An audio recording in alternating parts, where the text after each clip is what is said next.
to the Mac, get up what it is, what it does, what it is, what it isn't. Looking for a better way to get up out of bed instead of getting on the internet and checking a new hit. Me get up, first shot, come strut walking. A little bit of humble, a little bit of cautious. Somewhere between like Rocky and Cosby's for the game. Nope, y'all can't copy yet. Bad moonwalking, and this here is our party. My posse's been on Broadway, and we did it always. Grown music, I shed my skin and put my bones into everything I record to it. And yeah, I'm on. Let that stage light go and shine on down. Got that Bob Barker suit game and Plinko in my style. Money, stay on my craft and stick around for those pounds. But I do that to pass the torch and put on for my town. Trust me, on my INDEPENDENT shit hustling. Chasing dreams since I was 14 with the 4-track bustin'. Halfway across that city with the back question. Labels out here, now they can't tell me nothing. We give that to the people, spread it across the country. Labels out here, now they can't tell me nothing.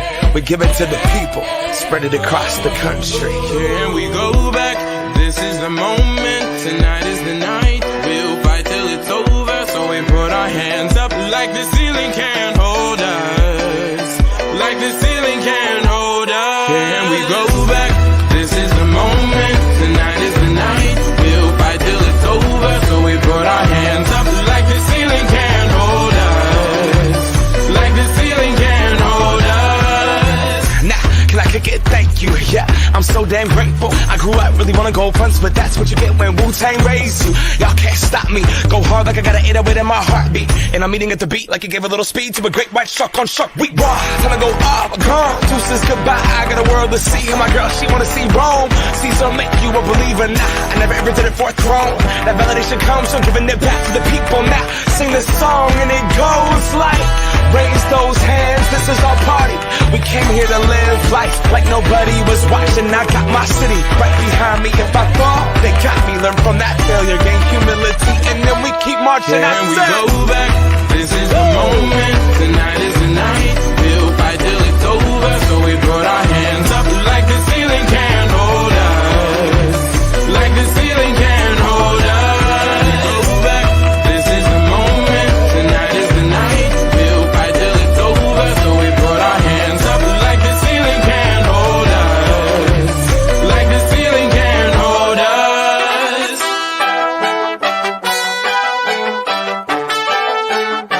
But so we put our hands up.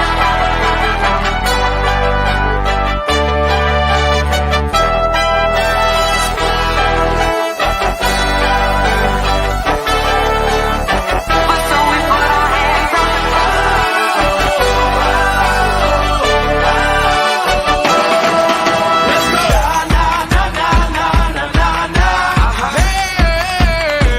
And all my people say, that's right. And all my people say, talk to 'em, man. And all my people say,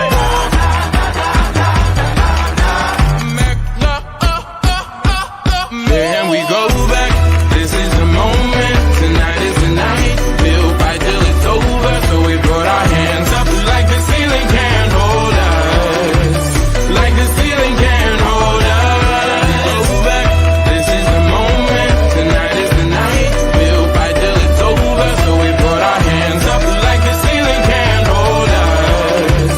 Like the ceiling can't hold us.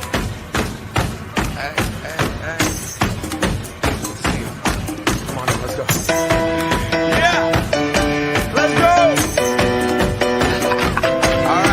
All right, okay. All right, okay.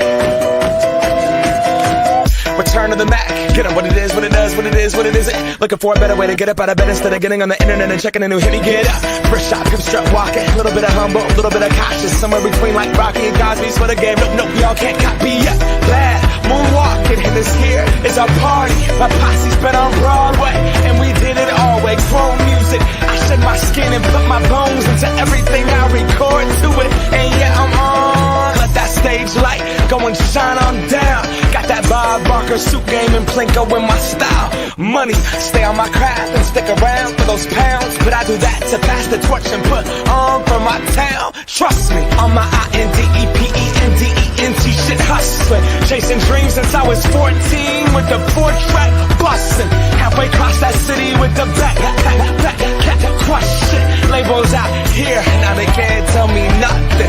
We give that to the people, spread it across the country. Labels out here, now they can't tell me nothing. We give it to the people, spread it across the country. Here we go back. This is the moment. Tonight is the night. We'll fight till it's over. Hey, what's going on, everybody? And just represent for the Grey Pill Podcast. Appreciate everybody for coming through. We're gonna have that conversation. All right, so appreciate you, L. Nixon, the voice of reason. Shout out to E-Man. E-Man, check your daggone DMs or inbox, man. I'm gonna call you. I feel like an X somewhere, you know. Shout out to you, Cool Gamer. Appreciate you. He said hello to everybody. Salute to you, Vibrant, as always. All right, so I've been trying to have this conversation since Dr. Phil went live and did his talk about what is a woman. Reached out to a few people, only one sprang up and had to do it late. I really didn't want to do the topic late because people got a life, right? You know, it is what it is. Plus, my algorithm say you stay in between a time frame, so that's where I'm comfortable with.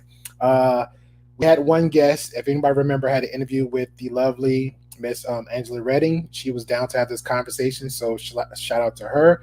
Unfortunately, she is doing family stuff, so she couldn't make it. Last minute, I didn't really see anybody, so I was like, hey, you know what? Maybe I just reschedule it, but everybody else minus Miss Angela Redding popped up. I think it would have been a good, interesting conversation for her. Heck, we might revisit it. But until then, I'm going to go ahead and introduce some guests. One of you already know, so salute to Marcus. What's going on, Marcus? Hey, what's up, Great Pills? Shout out to you, man. I appreciate you. Hey, what's that old saying? Not once, but twice, 3 times the lady. Shout out to me the 1K 2 times. Yep. He did it again. He won't stop. He might as well make a T-shirt out of it. I think I will. I think the slogan gonna be what? He hit it once, twice. You know. Yeah, you basically like Muhammad Ali. Fly like a butterfly, sting like a bee. He came back. Yeah, man. All day. Shout out to Miss Betty. Hi. I appreciate you. Last time we was gonna have this Lovely conversation Betty. last week, but Miss Betty was sick, so I canceled it, and I didn't want nobody else, carrying the weight and the load with the conversation with Betty. So I appreciate you. You healthy? Oh, much love. Okay, good to go. And last but not least, one of my favorite Jerseyans out there. You know her, you love her, you hate her. I think everybody just love her in my book. So peace, love. Hey, how you doing? How you doing? Yeah, You could check Peace Love out. It's Peace Love at Netflix. She's doing documentaries. And you want to explain about your channel a little bit? Oh, my channel. Oh, it's all about. My channel is my name, Peace, Love, and Netflix. So it's all about self-care, looking inward in order to find some sort of peace. And then what we do is we relax, and what we do is we watch Netflix. We go other places, other spaces. We disconnect from the stresses of the world, and we watch Netflix, and then we come back and we do a review and talk about what we saw. Okay. Pretty simple. Yep.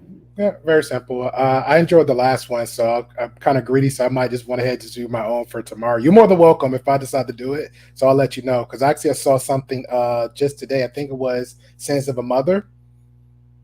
Oh, okay. Mhm. Okay. No, I We'll think I got check it that planned out. Yes, I got it planned out very nicely. So if you don't want to watch this, fine. But I think I'm just going to go ahead and do it tomorrow. Then we can kind of just journey it together, you know? Okay. Well, you Right. know who my next special guest is, right? No. For next week? No. You. Oh, it is me. So we're gonna be Emotional damage.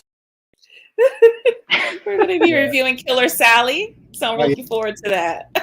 Yeah, I'm definitely looking forward to that. And what time we can check my ugly face on your show again?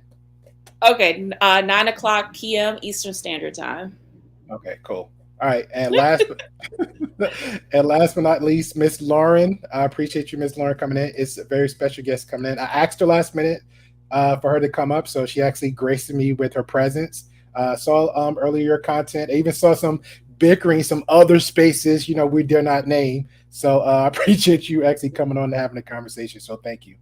Yeah, no worries. I like to talk to people, especially people who don't agree with me, to try to come to some sort of understanding. It's my favorite thing to do. So I appreciate you giving me the offer to be here. Sure. If you want to talk about your content, your channel was a little bit about, because I think ours lined up just a little bit because I'm more about perspectives and the gray area. So if anybody feel a little bit differently, I'm pretty much like, hey, I'm open to listen. We don't have to agree, but I'm okay with hearing you out. Yeah, so my space, first of all, I love your setup and your channel organization and everything about it. I think it's awesome. But mine is a little bit more one-on-one instead of like a group of 5. I'll only interview one person at a time. And usually I'm trying to understand the person. It's somebody that I don't quite understand. So like, for instance, I interviewed the handsome liberal. He's a liberal, I'm a conservative. I interviewed sovereign citizens. I interviewed a flat earther. I interviewed Martin Shkreli. So I just interview people who might be difficult to understand and give them a place to share their opinions. How did conversation go with a flat earther? Because I met 2 in my life, and that was just, one was a hot chick, so I just let it pass. Another one was a coworker, and I was like, well, it's 3:00 in the morning at work, so he'll keep me going and keep me up. I think my flat earther conversation was it might be my favorite interview so far, like in total and aggregate, because he was so prepared. Like, this guy is like the king of flat earth guys that I got to interview. My producer did like top-notch job finding the best guy. He came with videos prepared. He knew every question I was going to ask and had an answer for it. He had experiments that he had done. He knew everything I was going to ask before I asked it. It was just, he was very prepared and he was very interesting. And did he get angry at times? Yes. But was he the worst person I had to talk to? No. He was able to have a regular conversation. I have to check that out. I'd rather check that because, like I said, the one that was talking to me, I was like, hey, it's late, keep me awake, and I'll get home. Did he say anything that actually kind of like get you to not understand him more, but like, you know what? Yeah. You might be right. Not that I think that he's right, because I don't. But Okay. There was a couple of things where I'm like, okay, I understand. Like, for instance, he was saying gas fills empty voids. So why does gas stay on Earth, like in our atmosphere? Like, why isn't it filling the empty void of space? And like, I understand why he would think that. And then you have to take a lot of things into like, that's a big question to ask. There are physical reasons, but I understand with that. I thought that was an interesting question. Another question that he asked that I thought was interesting. He was just saying, why would you trust the government? Like, basically everything we believe so far comes from NASA, the government. The government is full of ish. They're known liars. They have this reason, I already got him this pegged. reason to One of lie. those. He's one of those. I'm going to say conspiracy theories. He's one of those. It was so interesting because while talking to him, I learned that he was also a sovereign citizen. So it's like, wow, I didn't realize those worlds collided. But I guess he did his homework. Okay, Yeah. well, I have to check that out. That's a good. That's very interesting. All right, since we got you in the hot seat right now, so I'm gonna ask a very hard question. I'm pretty much on a journey with Matt Walsh. So, can you help me out? What is a woman? And for the chat, help me out too. Yeah. What is a woman? It's an adult human female. It is a woman. All right, that sounds very simple. Marcus, what about you? What is a woman? She can give birth and has the organs to have a period and has a menstrual cycle and can get access to the girls' bathroom and can be in girl sports and isn't afraid of being in that kitchen. Okay, all right. The last 2, I think, will be kind of debatable, but I agree with the others. Peace, love. Well, what about you? What is a woman? Okay. I think I was thinking of more like the essence, but that's okay. You guys are talking about like the actual biological. No, it's whatever you makeup of feel. a Whatever woman. you feel. If you're going by, I'm just asking a question. If you feel like it's the Okay. genie in the bottle, go ahead. If you feel like it's the atoms, go ahead. What is a woman in your definition? I just need to know. A woman is me. That's all I can tell you. Okay. Peace. Why I'm would you in my gonna head? pencil that down and dive into that one. Betty, Yeah. what is a woman? I'm going. Peace was in my head. It's me. I'm a woman. That's it. Period. Mhm. Okay. No deeper level than that. No It's me. deeper level than that. All right, that's fair enough. So you Wait, go hold ahead. on. If Peace is a woman and Betty's a woman, then who's not? Like, that doesn't explain what a woman is, though. Whatever someone say is what they are. You believe you're a woman, you're a woman. I believe I'm a woman. Well, so if Marcus says he's a woman. For him, yeah. Yeah, so Marcus Or says he's a if I tree, then say he's I'm a tree. cat. So if If it says he's a tree. yeah, Mhm. Then If what he is the believes purpose of language? What is the actual what's a tree? The purpose of language is to explain to me things Why? so that I can understand it. How could you explain things if there's no definition? If anyone could be whatever they are. The based on definition is what we just gave you.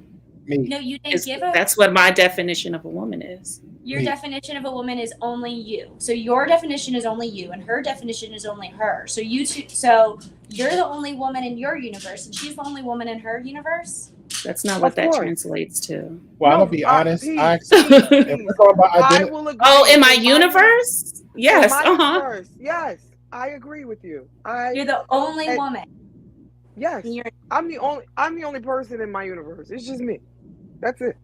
all right, fair enough. So I got a reaction to a few videos from Matt Walsh, and we can respond to each one's part. So here we go. Bring up, yeah. In the state of Tennessee, I'm a licensed marital and family therapist, which basically means I've been trained up to think about like systems, family systems, how we were raised up, how that shapes who we are today. So on your website, if you'll bear with me, Sure. Quoting, you say, I use a combination of approaches in my therapeutic work, including anti-oppression, feminist, and narrative frameworks. I rely deeply on systems theory and understanding that individuals are products of and in dialogue with our surroundings, including our families, broader culture, workplaces, nature, and political climates. What does that mean? Yeah. So thinking about the modalities that I use, I'm definitely informed by like feminist family therapy, and the idea is that we live in gendered worlds where there are certain imperatives that are placed on us about who we are and what we do based on how we've been gendered. From the minute I was assigned female, I was told, okay, these are the kind of clothing that you're going to wear. These are the kind of the type of play that you're going to engage in as a child, the path that maybe your life will take because of social expectations. What do you mean by assigned female? Who assigns female? Yeah, so most times people when they're born, they're assigned a gender By the doctors. Yeah. Like, what do they base that assignment on? So basically it's based on genitalia. So people looking at genitalia and deciding, okay, this is a girl or a boy. And we know now that that sex and gender are so much more than just this binary. Some women have penises, right? Some men have vaginas. That's not how gender works. How do we know that that's not true? Where did we learn that from? Yeah, well, I learned that from hearing from transgender people who've said like, oh, I'm a trans woman, and just because I happen to have a penis, right, that doesn't mean that this is like who I am as a person, or that genitalia doesn't equal gender. Who they are, their gender expression. That a trans woman is a woman. With the fluidity of these things, how do I know if I'm a woman? You know, That's a great question. I like scented candles. And Yeah. I've watched Sex and the City. Yeah. bruh. Yeah. So how do I know? Yeah, Matt, that question right there, like that question is like when it's asked with a lot of curiosity, right? That's the beginning of a lot of people's like gender identity development journeys. If my mom who gave birth to me is a woman, and my wife is a woman, though I haven't asked her, maybe I should. But if they're all women, and also the boy who sits down with you and says, I think I'm a girl, actually is one, then what is a woman? Yeah, great question. I'm not a woman, so I I can't really answer that. All right, that was a lot. Um, okay, so this is what I have jotted down. She was saying like some men, some women. She didn't even really narrow it down. And then when he asked about the assignment roles, pretty much, hey, the doctor, yoke it up, hang it by the feet. Hey, you see the genitalia, say, hey, it's got the one stem, it's a boy, no stem, it's a girl. So at that point, should it even make a difference at that point? Like, why would anybody at that time period from age zero, days 1 to like 16 or 18 to say, hey, you know what? Let's reverse that automatically. Like, Can you repeat your question? it's pretty much like mind over matter. If the doctor, again, I'm assigned as my assignment from birth, day one, male, um, why would anybody at that point to say, hey, because the way she was having the conversation was like, some men, some women, uh, the assignment could be changed a little bit differently from 1 to like 16. So why is that? Like, I was a little bit confused with her wording and how she was bringing it up because she wasn't like trying to pinpoint anything directly. Am I the only one who was getting that from her? So you're Marcus? saying the gender assignment can change anywhere between 1 to 16? That's what I'm getting And from her because it was like I was, it's like a mind over matter. She was saying some men, some women. When he was even asking her, like, hey, maybe I need to ask my wife that gave birth. Because according to everybody's definition here, mostly Marcus and Lauren's definition, like, hey, it's a woman is a biological female that gives birth to a child, and Marcus added somebody that gives, has a monthly cycle, aka the period. So what changed in her conversation? So I think she was talking about the feeling. She's saying a person has a feeling of their gender. oh well, I feel like I'm Optimus Prime, leader of the Optimus boss, and I have the Optimatrix in my chest, but I literally in this reality, mine and everybody else's, I cannot transform into a 18 wheeler truck and just roll out. I can try for you. Correct. I don't say you're wrong, but I think that her thing was saying that her definition for it is she can't define it because it's a feeling. So that's what it is to her. When you ask that question, I Mhm. think it's like just like when I answer the question, "What is a woman?" automatically the first thing I think of is myself.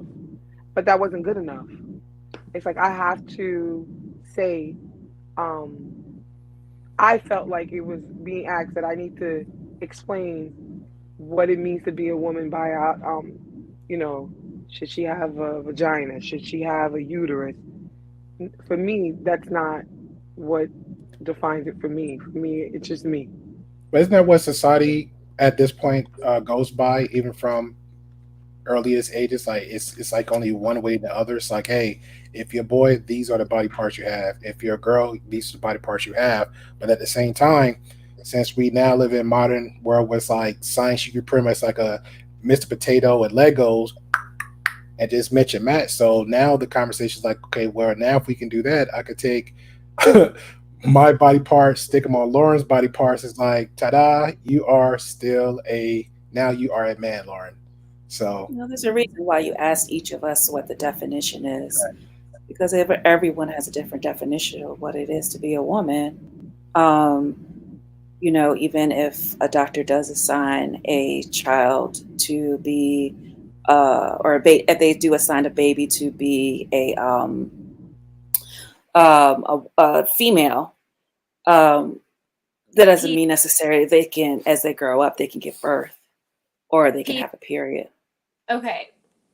There's two things that I want to address to what you just said. First of all, until like 5 minutes ago, everybody did have one definition for a woman. Marcus and I have one definition for a woman. Everyone who agree with Marcus and I, everybody in most of the world, like and almost every part of Africa, they understand woman to be the same definition we understood woman to be for thousands of years. Okay, so there is one definition of woman.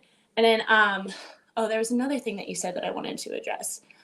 I forget it. Probably wasn't that important then. But what was the last thing that you said? Who? Me or Peace? Peace.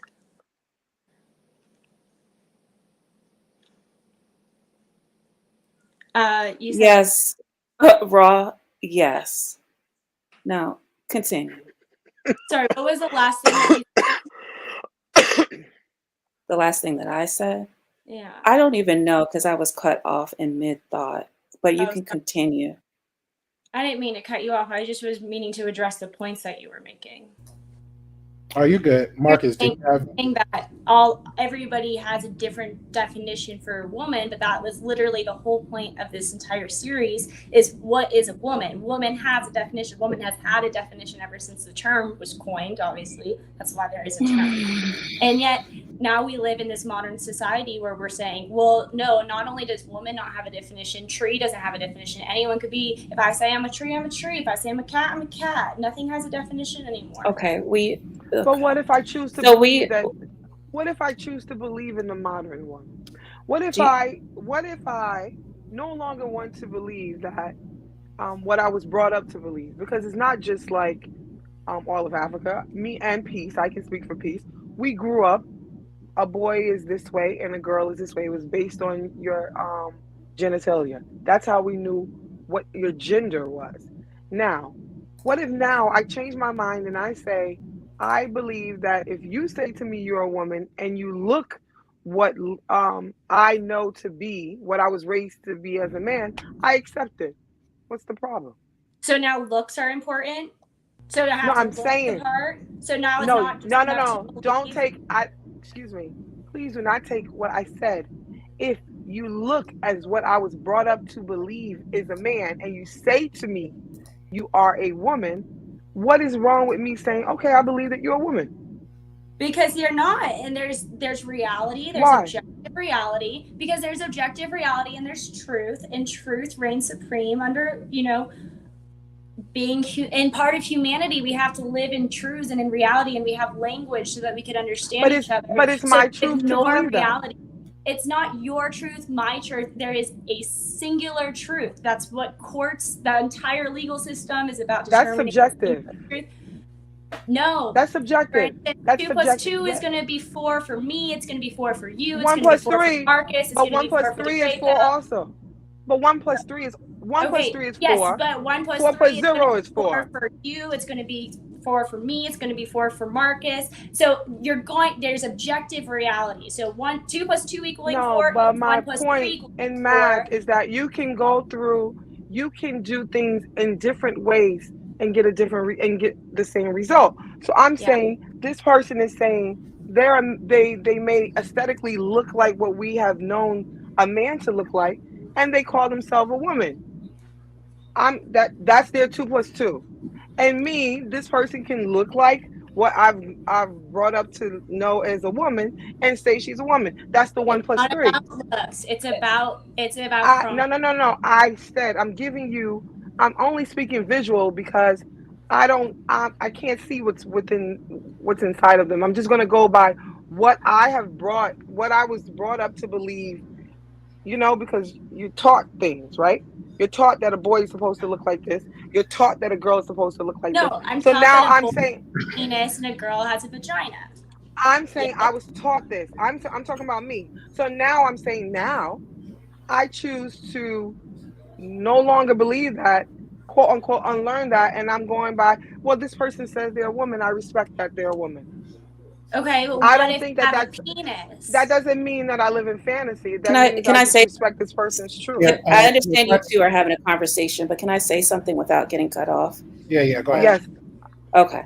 So my thought is this, we as humans, we're constantly evolving, and as this woman or this man. I forgot what she identifies as. Whatever her pronoun is. Oh, well, the first one, she didn't identify. It was a scientist that was breaking down the question of what is a woman, and she really didn't give Okay. the correct answer. She's non-binary. Okay, thank you. Okay. So we as a culture, as a society, we are the ones that actually create the definitions that, if we look up in science or whatever the definition of something is, we are the ones that create not only the word, but also the definition for it. And as you can see, there are laws that are starting to change. Transgenders are having more of a voice. There are more, like we are.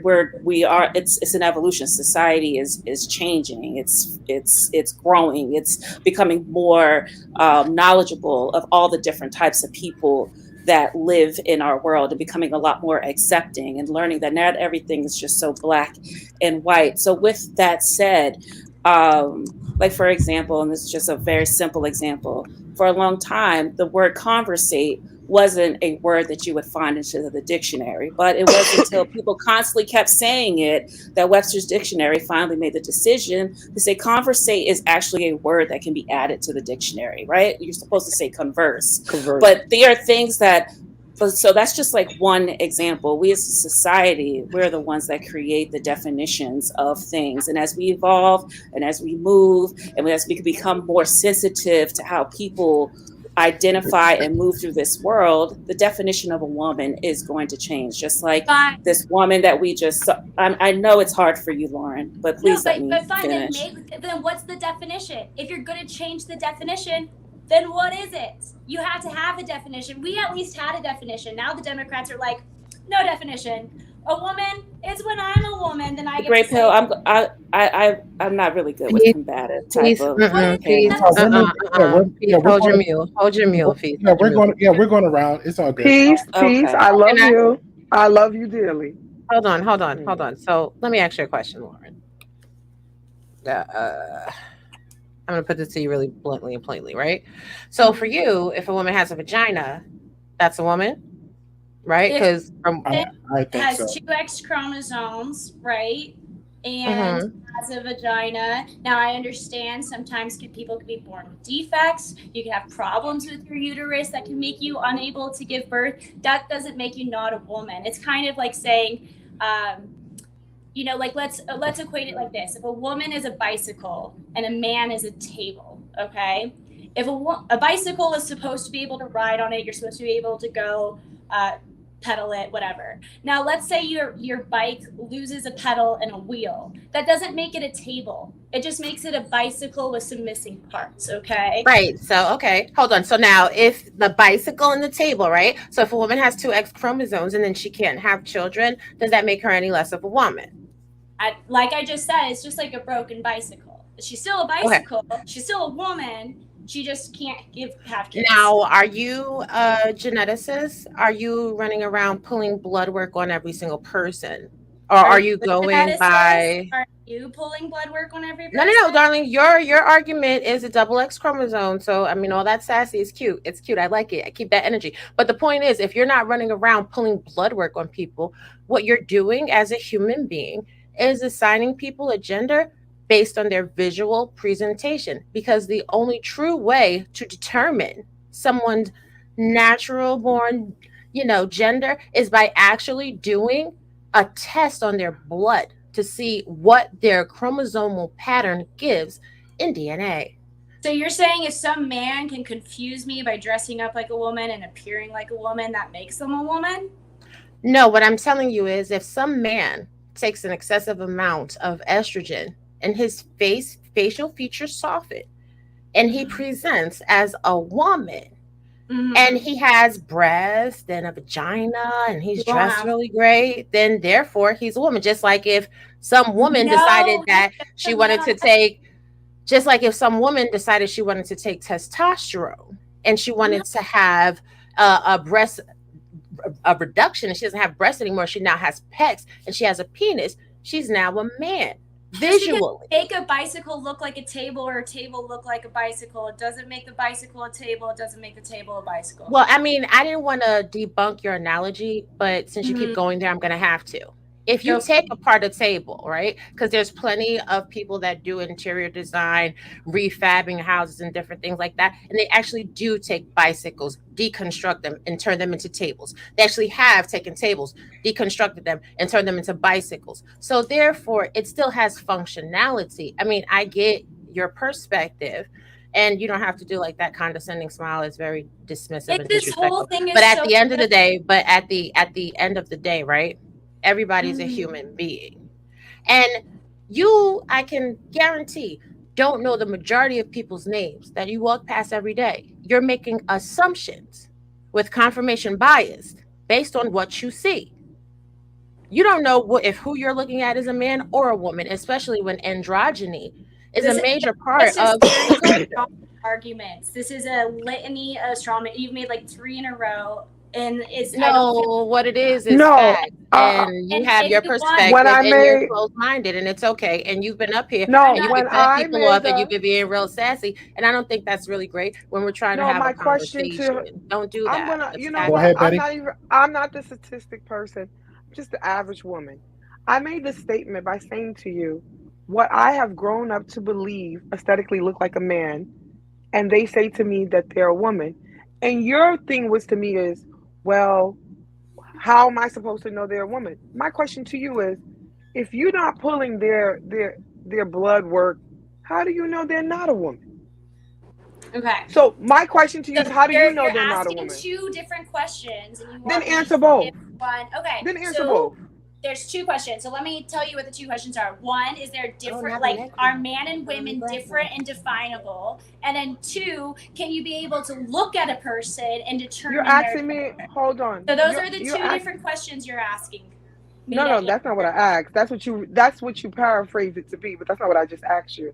I said, okay, I said, if a man, right? What I grow up, if somebody's standing in front of me, a human being, what I have aesthetically known, I was taught as a child that this is what a man is supposed to look like, right? But he says to me, he is now she. That's a woman. I respect that. I will call him a woman. He says he's a woman. You're telling free me, to live in excuse delusional me, reality. excuse I don't me. want to live in that First of reality. all, let's not be disrespectful.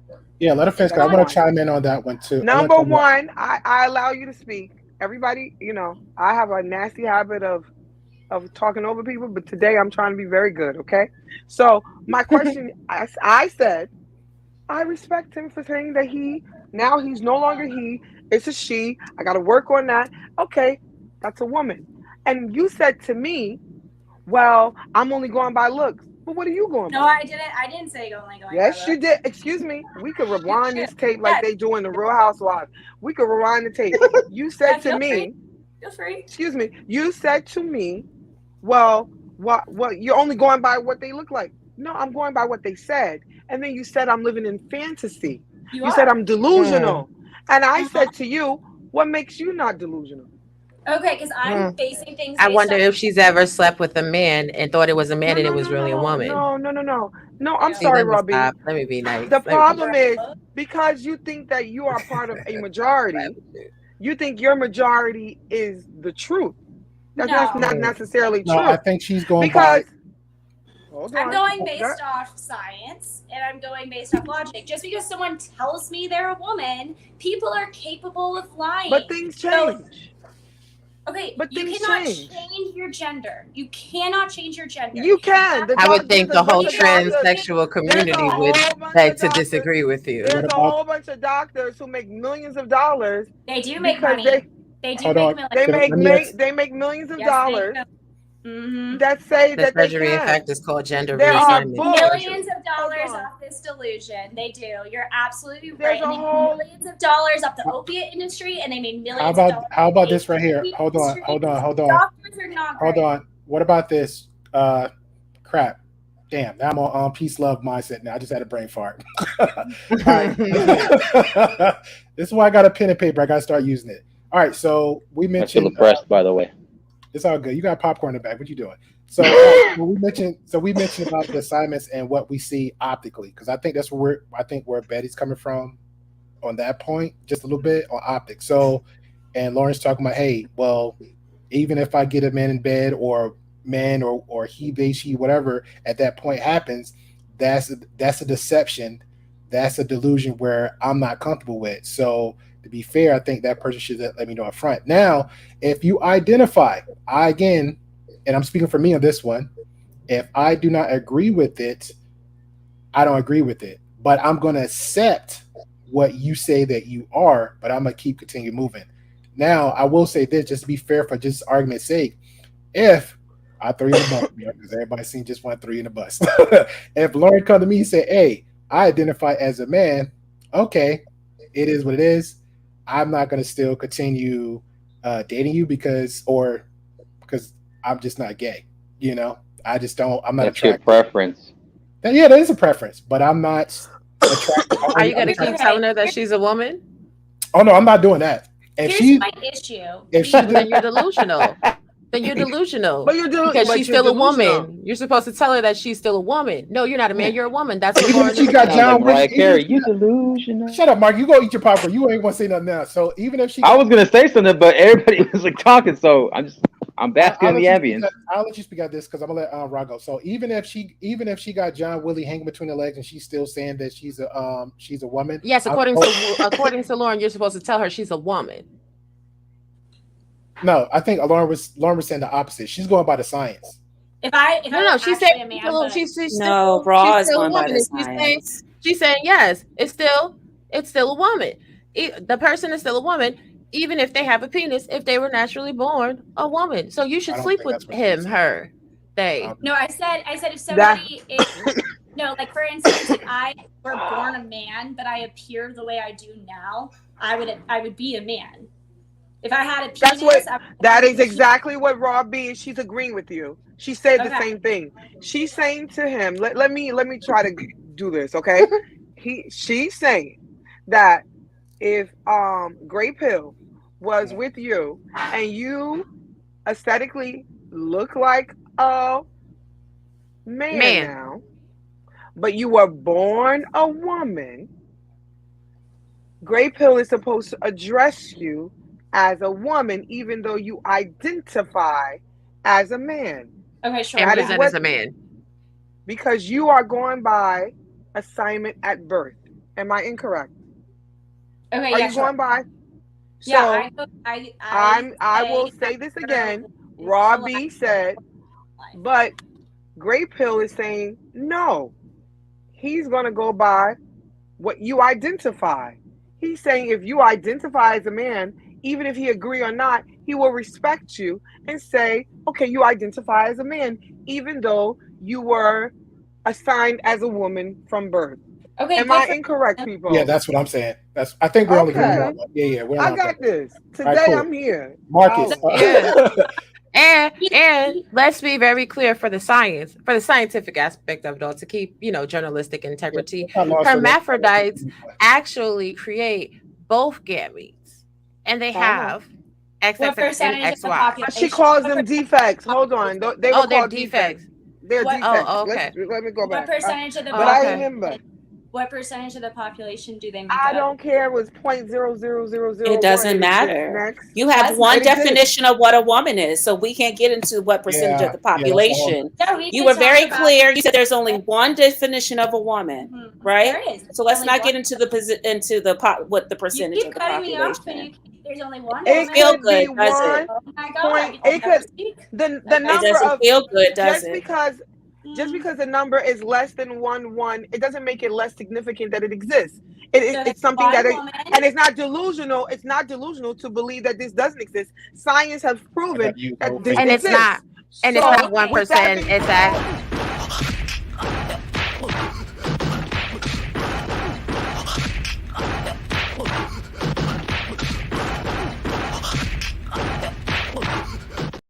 And it's not. I just think it's interesting. 5%. Hold on 1 second. So we give you the energy that you gave us.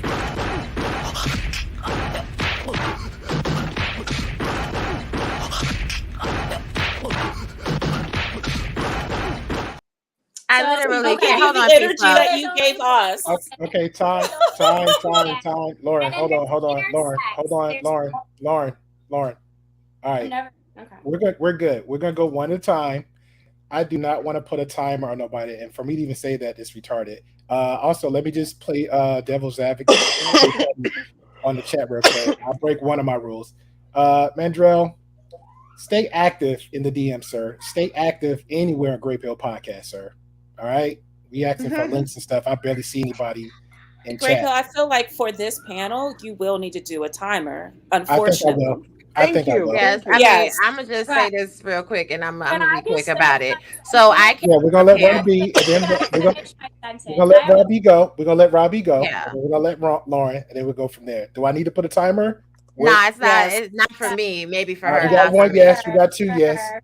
All right, so we got two. We'll make it three. So we'll put a timer. Okay. All right, All right. awesome. So I Hold came on. up here like specifically because you were being super sassy and you were not like kind of giving the energy that Great Pill likes to have on his panels when we were having a conversation, but to correct you, because I know you like to do your one finger and your next finger. Hermaphrodites are not 1% of the population. They're actually 5% according to the National Institute of Health. You don't have to agree with me, darling. According to the National Institute of Health, would you like me to share the screen? Because I can't. Yeah, I would. Great Pill. Matter of fact, can you share the screen? Y'all don't Yeah. know. This Yes, lady I don't will. know me, so she be playing games too much. So let me just allow me to introduce myself. well, My I'm name is sure- Ruby Privilege. Again, why I am I share the share? screen. Again, why am I sharing the screen? It doesn't matter who we know, don't know. Let's get the conversation going. Okay, So there we so go. true hermaphrodites is one of the rarest varieties of disorders of sexual differentiation and represents 5% of cases of all, not 1%. So there you go, and you can go over there. You can go over there. Don't interrupt me, Lauren. Don't interrupt me, Lauren, because when you're talking, I promise I'll interrupt you. Don't do it. Don't do it. My mic is better than yours. Thank you. So at the end of the day, so that's the game you want to play. All right, that's the game you want to play. Robbie, don't go. I'm gonna go because she want to keep on talking. I'm gonna go there. She don't want this type of smoke. So at the end of the day, you're upset because your stats were incorrect, and they're still human beings, and they're 5% of the They're cases. 0.01. Whatever, girl. Bye. Whatever, girl. Bye. Whatever, girl. Bye. At the end of the day, you're incorrect. You're incorrect. You have an inability to exhibit any manner of self-control. You've been borderline, actually not even borderline, you've been all the way over the line being disrespectful to the other guests on the panel because you just said there's one definition of women, and that is not actually the case. And I mean, just because you have a deep-seated hate or bias or prejudice against people in the LGBTQIA community, that's on you, girl, but you look like you firmly belong. Are you part of that group? Because you look like it. And at the end of the day, I don't care about that random article. That's from the National Institute of Health.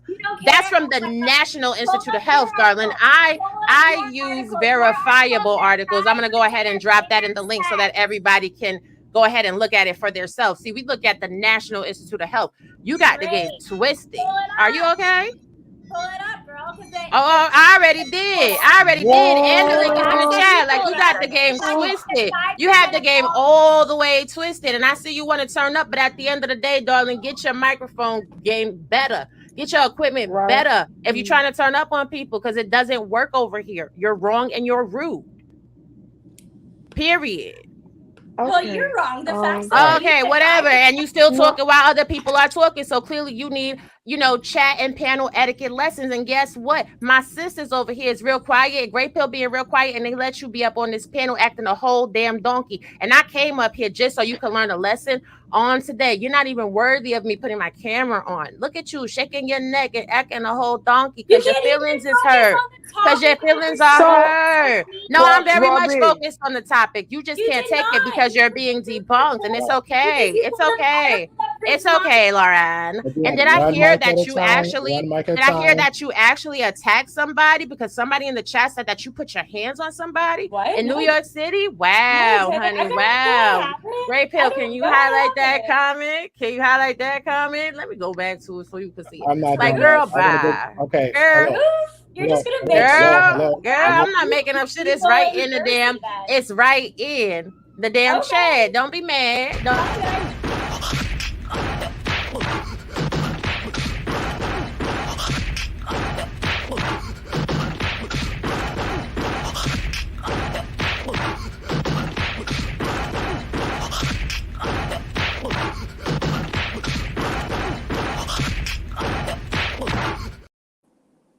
Okay. Is it just me and you? Okay, cool. No, I'm Okay, bringing up so everybody. So I'm rotating. At this time, I'm rotate everybody. So Raw had posted some stats. Raw, do you mind sharing the statistics again? That was yeah. questionable, and you show proof of what? Yeah, that she briefly showed for like 2 seconds because they proved her wrong. But anyway, her incorrect statistics Okay, hold on. She's aside. bringing it up again. Okay, Okay, so hermaphrodite per baby. So do per birth. Like, okay. So 5% of all cases of intersex, right? We're talking about intersex people. 5% of all cases of different sexual disorders. Which, oh, by the way, those different sexual disorders make up less than 1 in 1,000. Okay, so you're wrong. Not surprising, but anyway. And also, I've never beaten anyone up in New York. I've only been in New York like a couple of times in like 2 weeks max, and I can care about didn't the have gossip. any physical harm. Yeah, Okay, and I then can care less about the as for gossip. my definitions, there's one definition for woman, there's one definition for man, and then there are definitions for every single type of intersex person. So there's a definition for a hermaphrodite, and then there's like, I think there's 9 different types of intersex people. With various combinations of chromosomes, but these are scientific anomalies, and these go opposite to the average. So statistically average, which is what science is about, the typical human being is born into one of 2 categories, either male or female. Now, there are exceptions that are intersex. However, if you're a male, there's only one definition for that. People saying like, okay, well, you could change with testosterone, you could change with estrogen. That doesn't change your physical anatomy. So you're born with different muscle mass, different skeletal mass. You're born, your pelvis is different. You're born with different organs. It doesn't change who you are if you pump yourself full of testosterone. Furthermore, it's actually really, really bad for your body to stop your natural production of hormones. It will cause osteoporosis, which a lot of kids that are on these medications are experiencing at a really young age. And then the testosterone itself also has, and estrogen also have their own extremely harsh negative consequences on the bodies in which they are being pumped into in a ridiculous way. Somebody said, Are you speaking of hormone blockers? Hormone blockers. So hormone blockers cause osteoporosis, and then estrogen causes its own issues, and testosterone causes its own issues. And then somebody on panel mentioned, okay, well, doctors make millions of dollars a year doing this. Yes, exactly. They also made millions of dollars a year giving people opiates, which they were addicted to. They gave millions of dollars a year trying to convince kids that they had ADHD when that was popular, even though they didn't have ADHD. They made millions of dollars a year convincing people that they had multiple personality disorder, which was a huge thing. And that was in like, I think the 80s. So the medical industry has gone off on these crazy social justice issues for a long time, especially the psychology industry. So just be fair to time. So I'm gonna drop you, then I'm gonna bring up Raw, and then I'm gonna leave. Okay. Yeah, I'm gonna bring up Raw and let her voice her opinion, so everybody could because I really want to keep it fair shot. Everybody have communication, because I don't want to be the argument. I don't care about the gossiping. I don't care about somebody bringing up some rumors and stuff on some panel. I'm the last person. Like, I don't care. I'm here for a conversation. So Ron, bring you back up. She's addressing the statistics and the information you brought up. So I'm gonna drop her, bring you up. Let's have the conversation about that. I don't care about. One more thing. John Money, who's pointed out in this article, he sexually abused a lot of kids, like hundreds of kids. The 2 first kids that he experimented on were twins, both boys. I know. That's what I'm saying. We're going. I was getting that. It's statistics off a pedophile. She's more than welcome to. Yeah, there's a clip. Yeah, there's a clip about that too. That's what I'm saying. I have everything clipped out to address a lot of stuff, so we can have reacted to. But everybody jumped way ahead of it. So I'm gonna drop you, then bring up Raw. Yes, so, drop the little stanky bank lady. Hey, listen, I just talked about that. Come on, now the name calling. Listen, at the end of the day, she's wrong. And you can sit there and you can have whatever feelings that you want to have about the sciences that provided any of the statistical data and did any of the experiments. But what are you doing besides running your mouth? At the end of the day, even the whiteness of her skin is a genetic anomaly because she's missing melanin, if we want to talk about anomalies. At the end of the day, though, you're sitting up here. I know what we're talking about, but again, she's real sassy out the face, and I don't really appreciate her attitude when we're over here trying to have a conversation. Well, she got checked and she got corrected, so I want to yes, go back. I know. Okay. At the end of the day, a woman is what she presents visually. Unless you're pulling up blood draws on people, then you're simply not going to know. So what I want her to do, since she thinks that, men that have had gender reassignment surgery are women, is to go up to one of those transsexuals with the male designation and tell them that they're a woman. And when they respond to her with the physical strength and ability of a man, I don't want her to cry about it because they're a woman.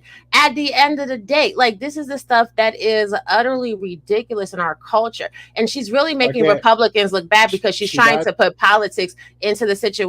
You keep talking about Democrats. Girl, shut your ass up. We are talking about human beings. This has nothing to do with politics. If human beings decide to have gender affirmation surgery and they decide physically they want to present as something, it doesn't really matter what your feeling is about if they're a woman or a man, because if they get arrested, they're going to be put into the appropriate gender facility if their genitalia matches. These are facts. If they go to a hospital, they're going to get treatment based on what their gender matches at the end of the day. BM, I really could care less, to be quite honest with you. We're just talking about anomalies. At the end of the day, I don't put these assignations and aspirations on people because that's racist as hell and is hateful and it's prejudice as hell. You're sitting over there and you're saying that people are not women that are and people are not men that are. That's not your choice to make, and you will not know unless you draw their blood. And again, like how you said, if you're dating someone that was born a woman and they now have a penis, no matter how many times they try to tell you they're a woman, are you sleeping with them? Fair enough. So I'm not gonna bring up nobody else. I'll let Betty, because she got the finger wagging. So I'm gonna drop you down, let her get her minute in, and then we're gonna go to a reaction and leave like that. So thank you. Your thoughts? Hi. So here's my thoughts. For one, thank you so much for allowing me to come on the show. But this one is really hard for me. I don't do disrespect. Her name is Lauren, and the disrespect is by not even addressing me. My name is Betty. I'm the one who said that doctors make millions and millions of dollars doing a surgery for reassignment. Number one. Number two, you can talk about drugs and the side effects. There's side effects to almost every drug that you take. That doesn't necessarily mean that they shouldn't do it. And you can't, they always weigh what's the good and the bad. There are some people who take these drugs and if they don't, then you will have them in certain psychotic situations, or they may end up in suicide, or whatever the case may be. My issue with Lauren, that's her name, correct? Yes. Is that you want to pull up all these things on the internet, right? Anybody says whatever they want on the internet. That doesn't necessarily mean because you see it on Google that it's true. I go with Raw B that went by the National Institute, but then you want to say that that's incorrect. For me, I think that, I don't know, maybe it's her approach. I just don't appreciate. And to say to someone that they're delusional, to say to someone that, like, I'm uneducated or I don't know, I think that this is the one thing that I can't. I no longer want to participate in this. That's fair enough. I respect discussion because it's a wow for me. Yeah, I appreciate that. So, all right, Betty. I love you, Grey Pill. I love you. It's all good. Can't see in the chat. Peace, love, to be fair. So I was going to go to a reaction video, so I'll get everybody time to respond, and then I was going to go to a video. So your thoughts. I mean, if it go, Yeah, go ahead. It's fair. Everybody getting a little fair shot in the conversation. So I'm hoping it'll go directed to the actual topic, but it is what it is at this moment. So by your grace. The energy has been completely sucked out. So I do want to get back to the topic. So I will definitely listen to the little snippet that you have, but I have to agree with Betty. I'm definitely open to conversation. And, people do have opposing views. I don't know if I didn't think that this was a political topic. This was, I'm very No, confused by that. yeah, it's not a political Um, topic. It's not. but when I Yeah, referred to liberals, and I was like, what? I was totally disconnected from that. But yeah, I don't have any problem hanging in there having a conversation. But I just think that we have to be respectful, and then you don't be surprised if somebody is giving back the energy that you're giving them. Because I was definitely very respectful. I don't have an agenda here. I'm not passionate about this, nor angry about this. So I'll hang out and listen. I expect the same in return. That's okay. all. All right, fair enough. All right, so I'm gonna show where's the second one that I had for everybody. All right. Matter of fact, I'm gonna go to this one. I'll skip ahead just for once because it's kind of transitioned. We moved a little bit too fast on one part of a conversation. That was an introduction to a lot of conversation about the percentages and this, that, third. So we're gonna do that right now. Where is it? And again, I appreciate everybody for coming in. I see the number just spiked up when Laura came in. People trying to get some warrant. Again, it's a conversation. It maybe need a little bit of control. That's fair. I definitely understand it. So same thing I would ask for Lauren and consistent guests that have been on the panel. I get it. Some people get reacted just to react, but give that person time to either A, make a fool out of themselves, and B, give me time to enough just check it. All right. So unless we're not calling nobody out their names, I'm fine with conversation and no finger gestures.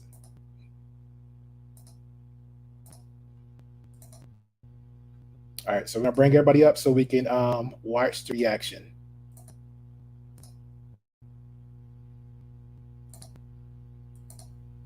Appreciate your piece. Appreciate you, Lauren. Appreciate you, Marcus. Your new name is Popcorn Boy.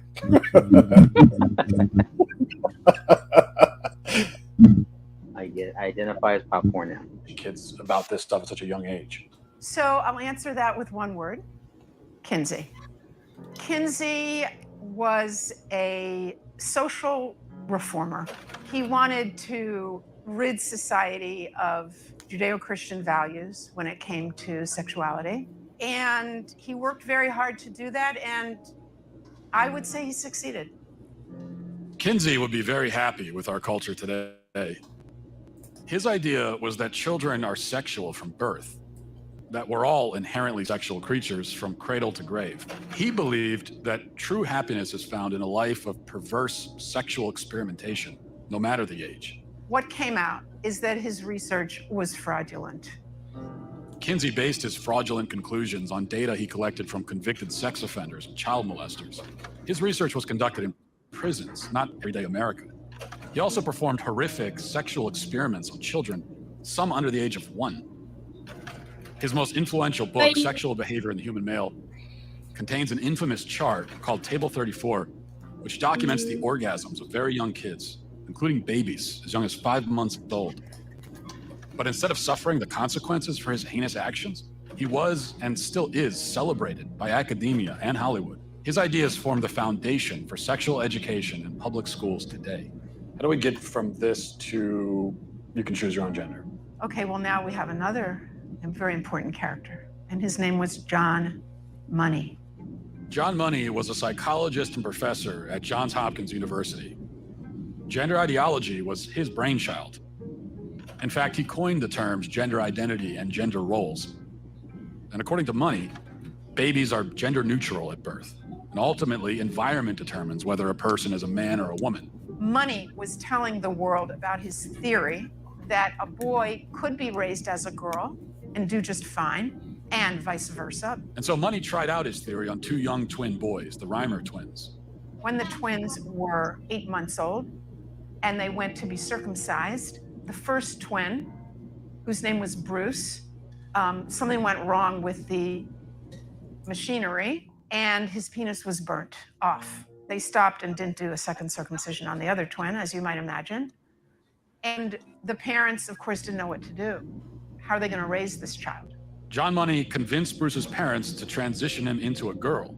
Money also conducted sexually abusive experiments on the twins throughout their childhood, including forcing them to simulate sex acts on each other. He reported up to the age of 10 that this was a complete success. Well, wasn't true. The results were a disaster. Bruce could never fully accept his female identity.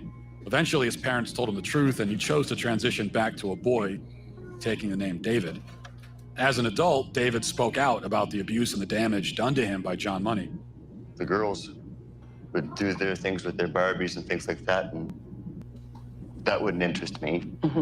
And things such as trucks and building forts and getting into the odd fist fight and climbing trees. That's the kind of stuff that I like, but it was unacceptable. So I'd never. As a girl. As a girl, I had no place to fit in. The trauma that he and his brother and his entire family went through left deep scars. His brother died of an overdose when he was 38, and then David committed suicide. There was never a retraction or an apology from John Money. Instead, his ideas were adopted by mainstream psychology, and they form the basis of gender ideology today. Why don't more people know about John Money and Alfred Kinsey? Evidently, there are forces that don't want this information out.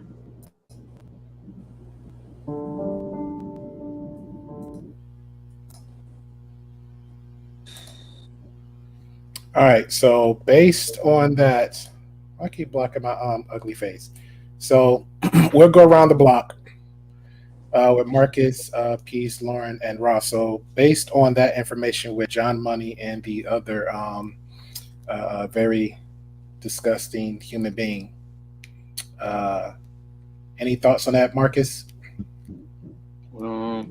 I mean, just from what I've heard right now, the way that the person that was being described as coining the topic or the words that they were profiting from it, it just shows it right there. You can run a narrative and you can get benefit from it. So, and the things that don't change are the science of it. So I'm good at that. Peace, your thoughts? You can skip me at this time. Okay, cool. Lauren, your thoughts on the clip at hand?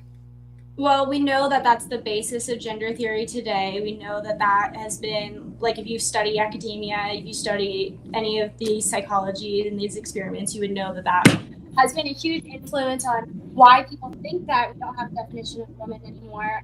Another thing I wanted to address was the stats talked about earlier. They said that I said that her stats weren't real. No. I stats. Now, Girl, you're supposed to be giving your opinion. Why is you addressing me? Don't address me. Don't address me. Don't speak to me, ma'am. Ma'am. Raw. Give me a chance, please. You're right. That clear. Lauren, no, we're moving. We're moving. Also, Hold on, Lauren. I'm passionate. Let me just finish what I'm saying. I'm passionate Yeah, but we're moving forward. I know, I get it. Trust me, I'm passionate about this too. We're just moving forward with the conversation at hand now. I just want to say this. I'm passionate about this because, and the reason someone else, I'm not trying to address anyone. Someone said, okay, I didn't think this was a political conversation. The reason I think I'm passionate about this is, one, because I'm passionate about politics. And two, this has become a very political issue. Politics just means anything involving society. So this is really a big issue for me because it does, and as mentioned, it does affect what prison cells you go into. It affects how hospital care is being done. It affects how, like, what sports you could be involved in. And all of this is affecting society, I think, in an extremely negative way. I think and so hence my passion, because I think it's really detrimentally affecting society. And I think that this clip that we just watched, explaining that the two founders of this ideology, hold on, my dog, the two founders of this ideology were sick and twisted perverts who attacked children and who used their attacks on children for the fraudulent basis for the entire scheme of saying that gender is a construct. It's not surprising just by seeing how the slippery slope effect of it all, that this has been founded in evil and is fundamentally evil. Okay, now fair enough on that one. Now, just to go back to you said I didn't want to address anybody. When you say somebody said, you actually address somebody in the panel. So I'm gonna leave it like that. That's just I just meant to stress the top, the point. Yeah. All right, but it was addressed. All right, so moving forward. So Ra, what's your thoughts on the clip thus far? The origins may be nefarious, indeed. But at the end of the day, we're talking with people that are actually living and breathing. If you share the screen. Okay. I'm passionate about trans rights because I know people personally that have actually gone through the struggle. That actually, you guys need to check out Changing the Game on Hulu. Check out Mac Beggs. He's a really cool dude. You understand what I'm saying? He's actually been through a couple little things. And you know what I'm saying? His story is actually very inspiring. So when I see people out here that's just talking, they talk because they have no clue what actually people are going through, how people actually feel about the negative commentary made against them, the violation of their civil rights constantly. You know, it's very politically charged because some people have fought for civil rights their whole entire life, and some people just think that it's something you can just step on. You understand what I'm saying? And again, you see that gray pill, right? You see that gray pill, right? The child hand gesture. We got let that slide. Hand gestures. I know. I just wanted to point out the childishness of it all because ain't nobody doing that, and she can't even have no self control while other people talking because she need attention. I understand she like a puppy, but at the end of the day, the origins of the situation. I work civil rights. The origins of the situation are nefarious, but people have civil rights. And their civil rights are validated by the laws that are put into play. And I know it's the Democrats or whatever. Meanwhile, the government has been primarily Republican for how long now? At the end of the day, people are people, and how people choose to view themselves. And when they go through painful surgeries and they change their lives, they have to change documentation in order to be represented as such, that means that's who they are. It's a conscious decision. It is what they did. You don't have to agree with it. But at the end of the day, you don't have the right to tell somebody who to be or how to be. That's elitist. All right, fair enough. Betty, thoughts on the clip thus far, and welcome back. No, because I am. Okay, cool. All right. Well, let me zoom in real quick. Yeah, go ahead, Marcus. About to do some DJ.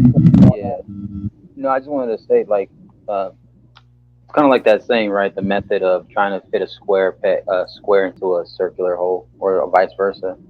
So when men were trying to get the post confirmation surgery, a lot of the people that were, on the trans community, they were also experiencing the difficulties down there. I think it was infections, diseases, discharge, stuff like that, that obviously it was not meshing with their, I guess, genetic constructs, right? I get it. There's the anomalies or exceptions of hermaphrodites. There's the other exceptions where maybe a post-op it can work out, but obviously that's showing something that it's clearly, it doesn't fit. I'm not saying that you can't live your life or whatever, but just because you might change a legal name and get a pair of boobs doesn't make you a woman. It just makes you a guy with boobs, in my opinion. And the way that it's looked at, like, I get it. We live in this woke culture where now it's like everything is gender fluid or whatever buzzwords they want to use now. So, I personally think it's just that's not the way it works. A trans person still can't go and give birth and those kind of, give birth in a hospital like that. It doesn't have the fallopian tubes. It doesn't have the other ovaries and all that stuff that makes it, the hardware inside doesn't, it doesn't change when it comes to a woman, natural woman, biological woman doing what she does, menstrual cycles, the periods, the menopause, all that kind of stuff, compared to a person that was a transformer, whatever. It's not the same. So, okay, and so now the fact that Now, the fact that you said that versus what Lauren said earlier, like, hey, um, why would we just even just media alone? So why would we just have to use certain type of curriculums or slang terminologies if majority of said individual, let's just say, throwing Lauren the bus again to say, hey, if Lauren's saying that she identifies as such, why would we have to go? I'm gonna believe her or him, but why would we still have to go around the myriad dances just to with the slang terms and curriculum, just on media, period? Because I think that's kind of like is a very difficult thing to do. Or do you mean like as in like people have to prance around and on their tippy toes to not say anything? Is that what you mean? That they have to go along with it? Correct. Well, I think from what I've viewed in other content creators and people in public or in general, is like I think people now have to walk on eggshells because whether it could be a social outcry, it could be a witch mob mentality, it could be people being targeted, your jobs could be costed, or you could be threatened. Last I checked, when a woman spotted a man that was a trans person or quote unquote identified as that, that person was also a registered sex offender, did time in prison, was in this, I think, seek children, pedo. We Spa LA. You're talking about We Spa LA, right? I think so. I think it was not LA, it was San Fran, I think, if I'm not mistaken. Where that happened. It was We Spa. Okay, yeah. Okay, then that's probably the one, yeah. Because I remember they did their homework on that person, but the original point of this is people were so quick to react and attack the actual biological woman who reported at a spa because that person was exposing themselves to a child.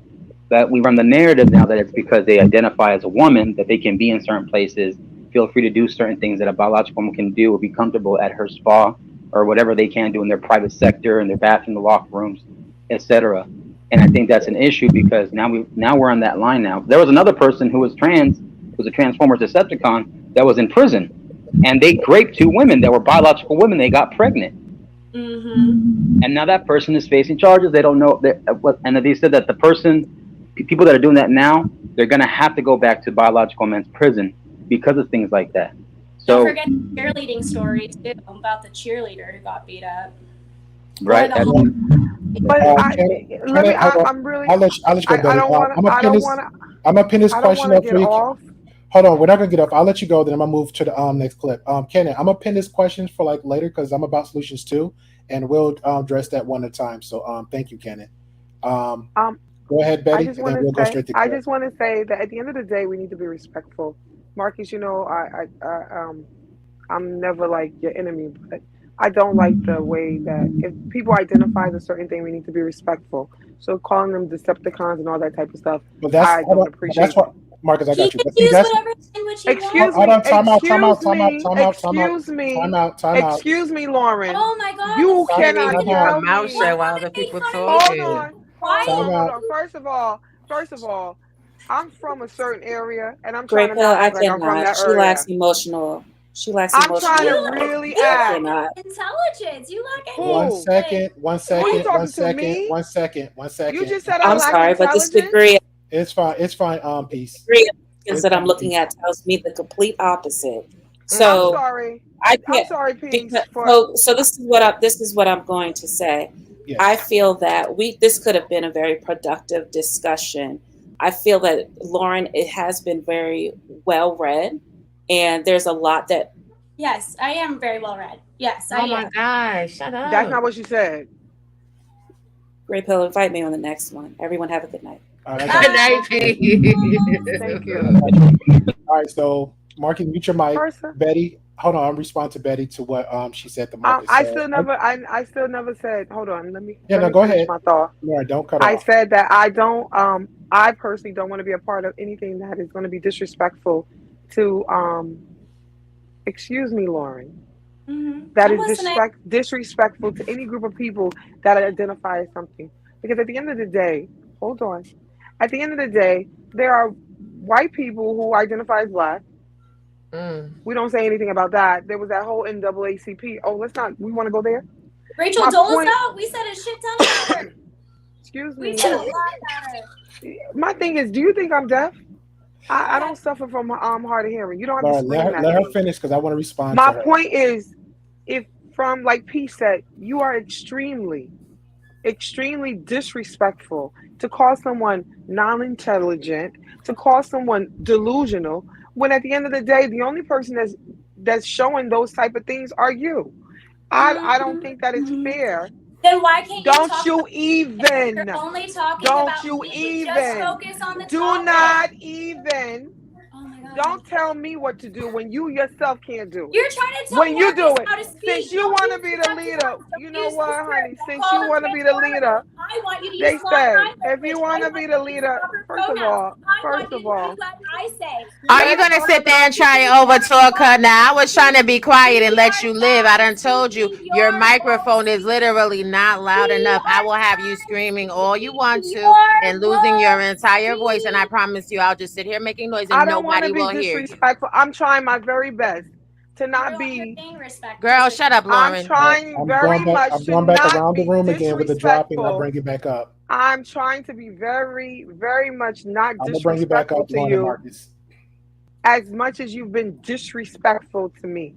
All right. What I'm saying to you is, all I'm saying is, I'd rather be in a conversation where we're respectful, regardless of if we agree with what people identify or not, by not calling them and making up names and calling them things.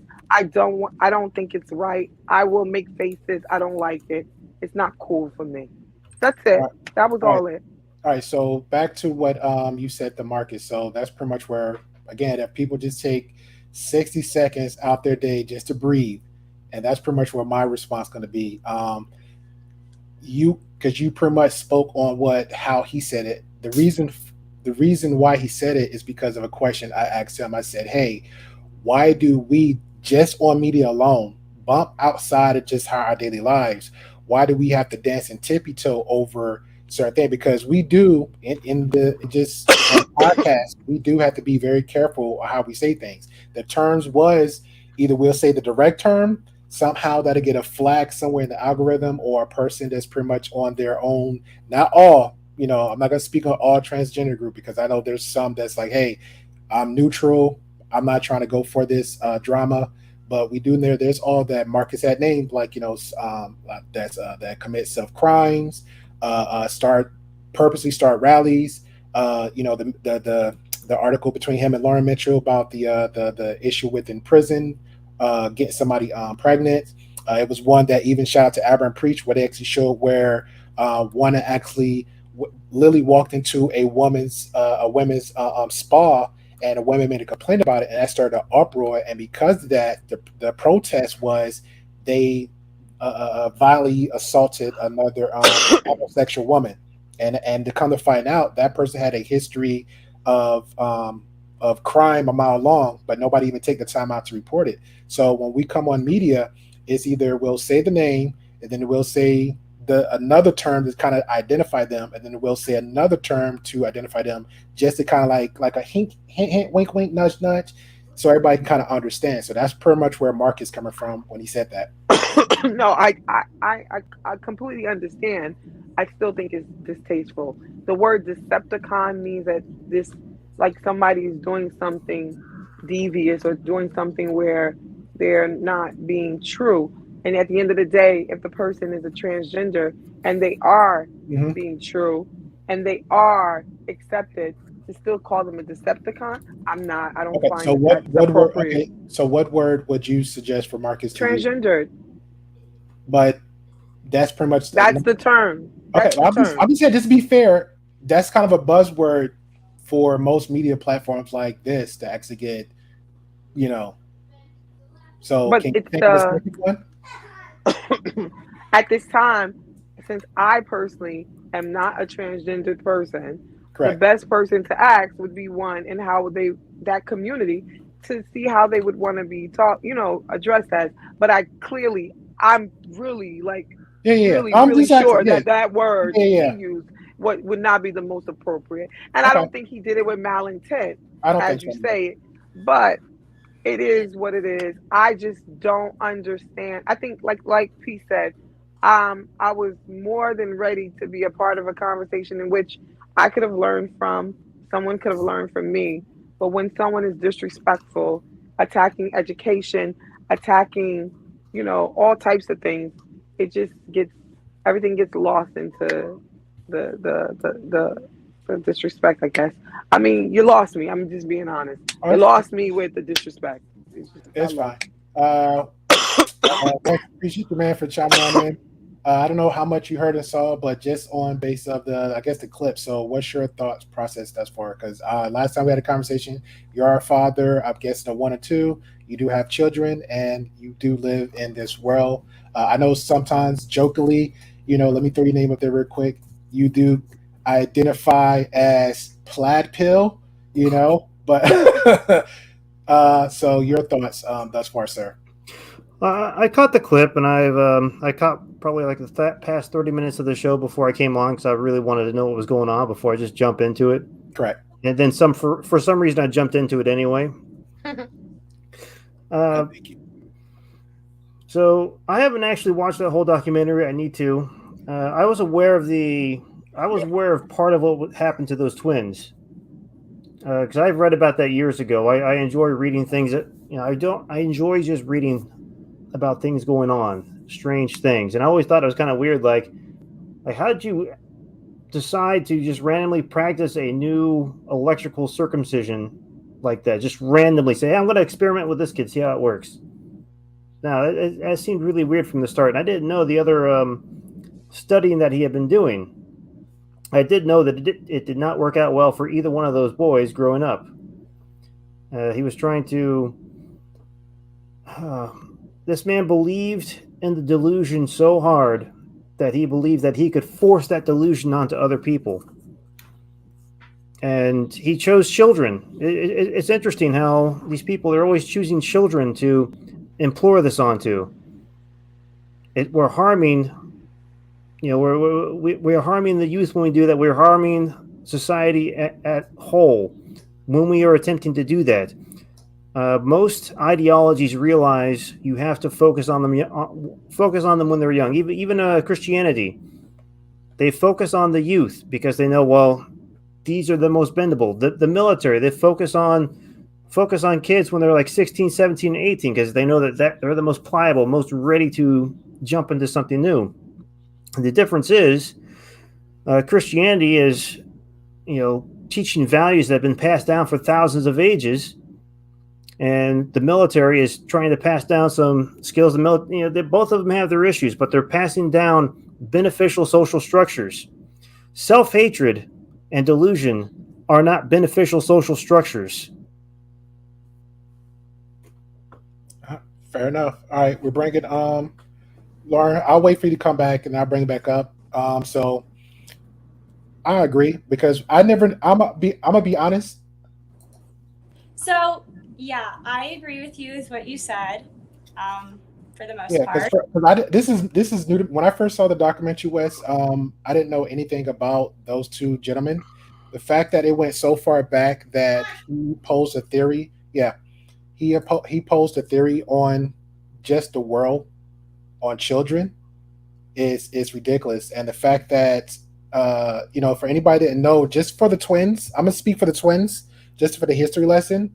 When he opposed this type of theory on them twins, and one of them found out that the truth of it, and he tried to, I guess, self-correct with medical, and everything else. Come to find out, he was still just as damaged as he was mentally as he was physically, and he ended up self-deleting himself. And that's pretty much where we come to now. So I agree wholeheartedly with what you said, Wes. But I'm gonna show this next one, and we'll respond to that. Before we go to the next one, though, the reality is, where are the parents? Why did the parents allow this man to experiment on these children? That's a good question. While everybody wants to point the finger at the scientists, there's always been mad scientists. This is how we have a lot of the medicines and the cures that we have today. This is how we have a lot of the technology that we have today based on a mad scientist. This is really a parental issue. Parents So- should have To been respond to protecting that. their children.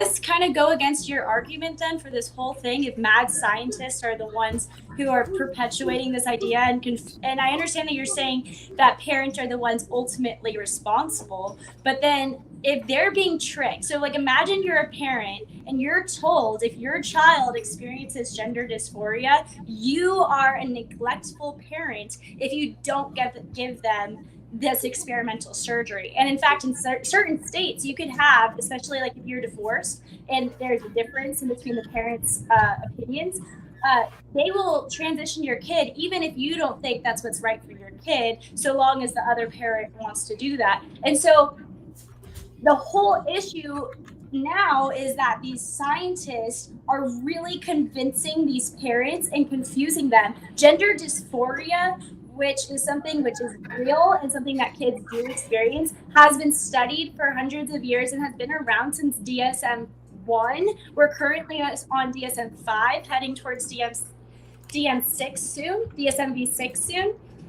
which are the medical journals which outline what different psychological disorders are. And with gender dysphoria, it's always been about 95% men who are able to vocalize their gender dysphoria at the ages of 2, usually around the time that they're speaking. But since 2015, we've seen an upward tick of females, specifically in middle school, high school age, who are socially influenced into transitioning. And these doctors are telling, these mad scientists, as you refer to them, are telling these parents that they are being bad, neglectful parents if they're not going to affirm their kid's gender. And they're saying that the gender dysphoria is cured with this medication, when in the past it's never been the case. There's been study after study after study that over 80% of kids that go through, who have gender dysphoria but go through puberty without doing any medical intervention, will move beyond their gender dysphoria. But then if you start putting them on the medical track, so you start giving them the medication and such, now they're stuck on that track and their likelihood to commit suicide increases tenfold. So to answer your question, you've been jumping in a lot, so I know it's hard for you to focus in and really listen to what people are saying. What I said was, and see, don't do that with the faces and jumping in, because you rambled on for a while. Yeah, you rambled on for a while with that question. But it doesn't go against my theory at all, because I didn't say that doctors are mad scientists. What I said was mad scientists have been responsible for a lot of great creations in our society, including technology. Everybody's driving around in a Tesla now, but guess what?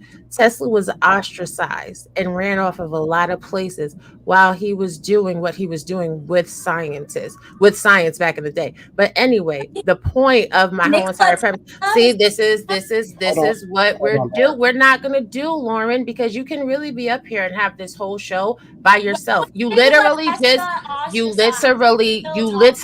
just spoke for 5 minutes. Okay. And I did not interrupt you. Don't interrupt me. Just again. Was he ostracized? Tesla. Let her finish. Great pill. No, you know what? You got it. Y'all got it. This person is not a person to have a conversation with.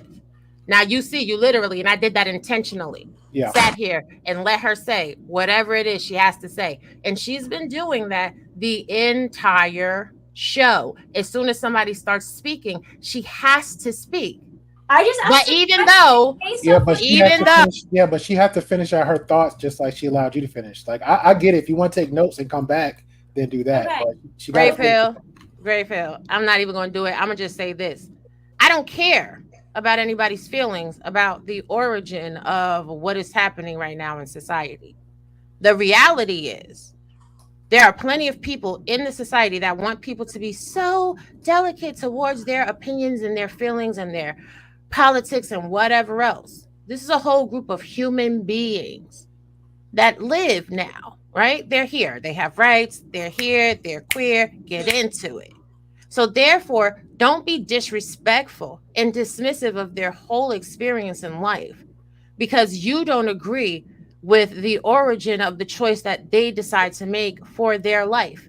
All you can do as a decent human being is live the life that works for you. And as to the parenting aspect, if you're a parent that doesn't want certain things to happen with your children, you should be willing to lay down your life. If you're not, then you shouldn't have children. Nobody can tell you what it is to do with your children, no matter what the laws say. But y'all have a good night. I appreciate you, Raw. I'm gonna let Wes. I'm gonna let Wes go on that one. Never, Go, just go like ahead, Wes. Lost track of a few thoughts there. Nikola Tesla, however, yeah, he was laughed out of a lot of scientific communities because his ideas were more advanced than what most people could even perceive. Difference is, though, Nikola Tesla was not running around trying to cut off little kids' weenuses. And also, he was also affirmed once his invention turned out to be extremely useful. AC/DC current, or was it AC or DC current? One of the currents that he invented. He created alternate current using magnetism. Once he was successful, he wasn't laughed out of a lot of places, was he? Until he accidentally fried Topsy the elephant. So actually, he wasn't like laughed out of places in a scientific sense the way that she was implying, but or like for instance, she could have used Copernicus as a better example of a scientist who was laughed out of places, or Galileo as someone who was ostracized for their scientific opinion. However, Tesla was just a really not a very good example of a scientist who was ostracized from the community. So I remember the original point I wanted to go to, where we started with where were the parents? Yeah. The parents didn't know what was going on. Okay.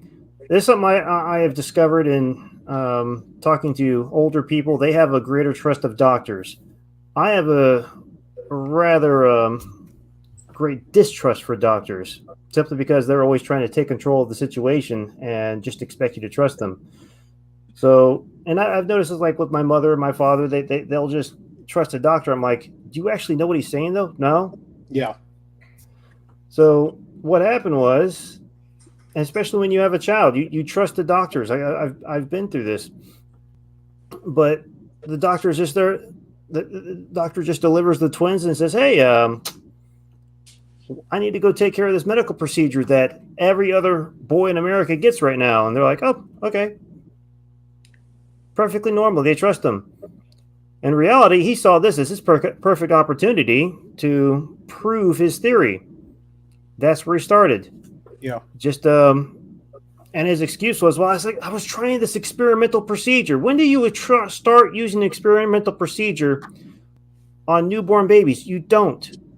That's the weirdest thing. He got away with it, and all throughout these children growing up, the parents didn't know. Actually, the father felt guilty about, the father just was doing his best to trust the doctors and raise the children best he could. And finally, he broke down and said, "Look, you were born a boy, and there was a little snippy snip accident." Correct. That's what I got of it too. Yeah, go ahead, Mark. I was going to say that's what I got of it too, because from the documentary, the doctor tried to make in his opinion, his medical opinion was like, "Hey, let me try to make a worse thing better," but it was automatically worse, and the kid pretty much didn't even live a good, healthy life. So, go ahead, Marcus. Yeah, I'm just not going to focus so much on what was already discussed. Right now, we're just focusing on what's now. Correct.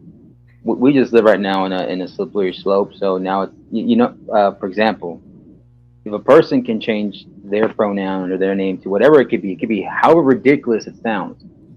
What could be so wrong about somebody choosing to do a pronoun for them in their way to define them as well? If you're trying to tell me that I got to change my way of calling someone Donkey Kong or Optimus Prime, whatever it is, even though I know it's not true, even though I know you're really not him or that thing, whatever.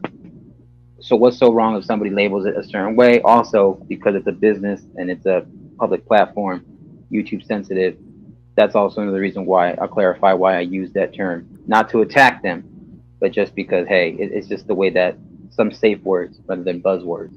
And, that's why I don't want to risk your channel or anything like that. I respect your panel, I respect your channel, I respect it took you twice to get to 1,000 subscribers, as you keep saying. So, but, other than that, man, it's just like, this is why I also wanted to bring it up, because I put it in the private chat, that alchemy, It's something that some people have done it before, whether it's with animals. They try to do it with the female and male animals, and now it's gone on to the human species. So it's dangerous. You got to be careful.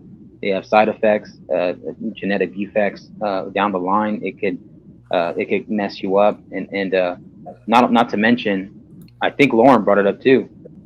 It's true. They tend to put people that usually are on, not all the time, but most of the time in general, they tend to put them on some type of psych med, some type of an opioid, pharmaceutical industries messes up your cerebral cortex. So overlap with there's a huge correlation to it. So it all overlap and they all connect. So I'm just saying, be careful. And like I said, doctors and surgeons, they can lose their licenses and practices, which some have for voicing their professional advice and information towards the young child or the young adolescent or the young teenager, especially if they're still living with their parent. Some parents, they won't even need their cosign to do that in some states. So that's the slippery slope. That's dangerous in itself as well. It's also why the political issue too, because someone was saying earlier that it wasn't a political issue, but the reason that it is, like in states like California, it is illegal now to disagree with. Yo, GreyPill, where'd you meet her, bro? we don't mention, California is it's like Voldemort. That's the worstest state to ever. Laura, you're cool with me, Laura. You're cool with me.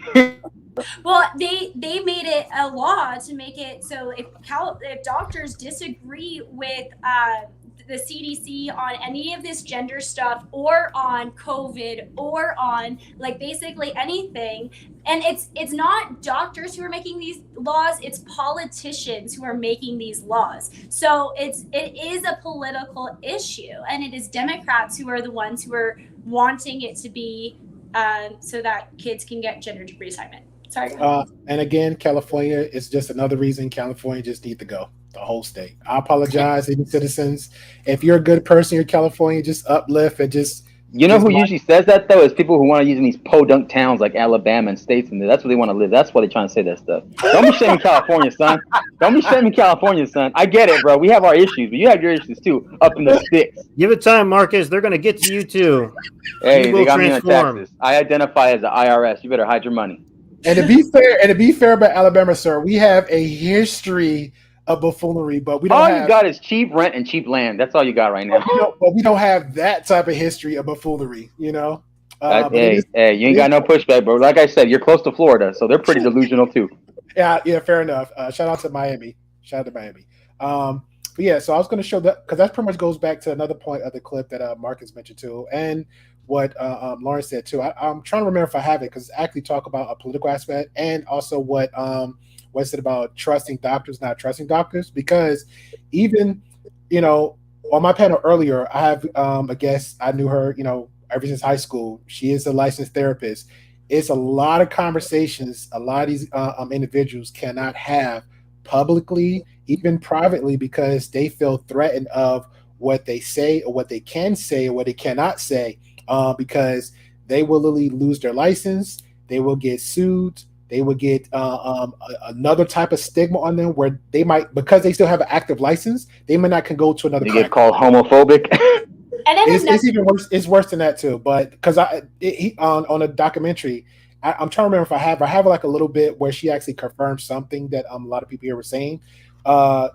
She was probably the only one that was kind of like not speaking against it, but just having the conversation versus the other three that was 20 years in a medical degree. One was actually, a physician around younger kids, but all of them was like, hey, we're okay with this. It's fine. It's okay to have the kids around us, but yet we're gonna push that narrative on them when a lot of parents are just saying, no, let me just raise my child to be a child. If it was identified as one thing, if they still feel that way, again, this is my opinion, everybody's different, right?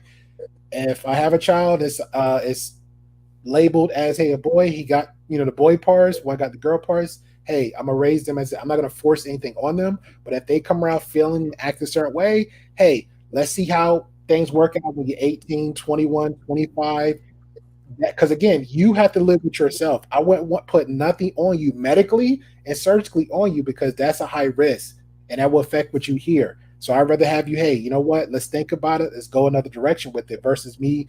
Was it like, I think like 70, $75,000 pop just to get a lot of things surgically changed about yourself.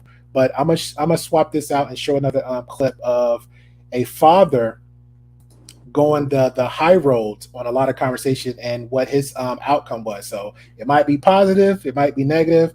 We don't know. So we're gonna see right now. And this is a father pretty much fought for his child, and the outcome was this.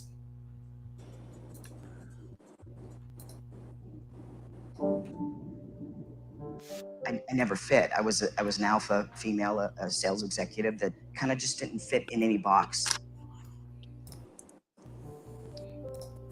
When psychologists or somebody that I was in love with or whatever said that I was in the wrong body, I started to think, well, maybe I am.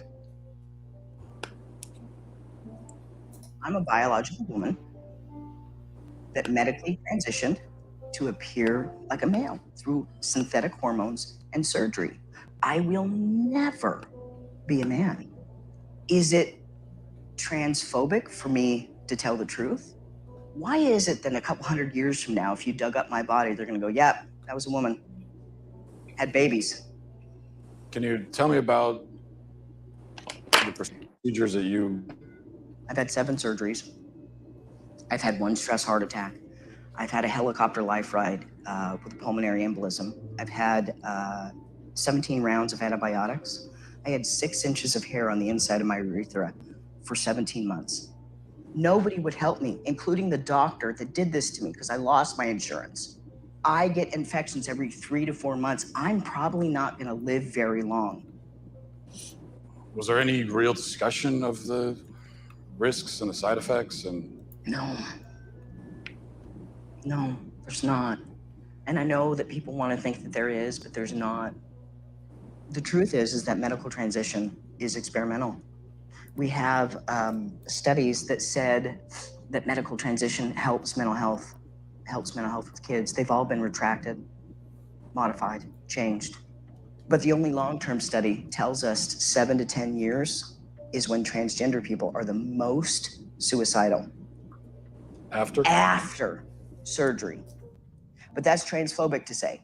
For the first time in history, a marginalized group has a huge dollar sign on the top of their head.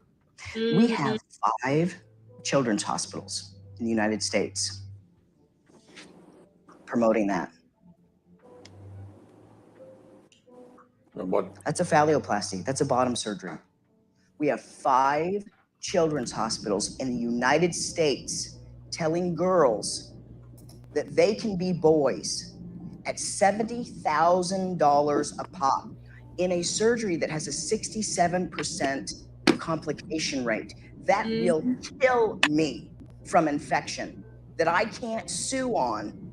We're butchering a generation of children because nobody's willing to talk about anything. I have 3 kids. At the age that they're doing this to kids. I'm not transphobic. I love my kids, and I love other people's kids, and you should too. This is wrong on so many levels. Can kids consent? Do you think kids are capable of consenting to this? No, they're not.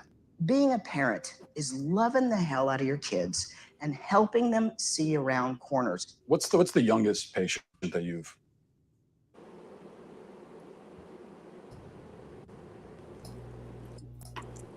All right. It was a question asked. It probably got cut off. I don't remember if I had the next one behind it, but he was going to ask what was the youngest age they do.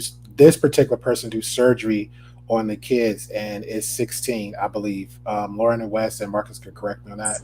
15, 16? I thought it was 15, but that's okay. It could be 16. Yeah, I just rewatched it. I think it was, it's a year younger. It doesn't matter. They're kids. Now, y'all thoughts on that? Because I think you said, Marcus, something like this is something you was pretty much saying. Yeah, it is totally different. Yeah, I said it earlier because the complications, the infections, diseases, it happens post-op. Like I said, post-op confirmation surgery. So, like I said, I wasn't speaking out of my bag. So, like, this is other interviews. I wasn't even referencing this docu-series. this docuseries just adds on to it because I haven't watched this since it first came out. So I'm glad you're refreshing it to me. But you know, and then I think another person that went down the rabbit hole was Candace Owens. I know people don't like her a lot, but she does speak some truths to what she says.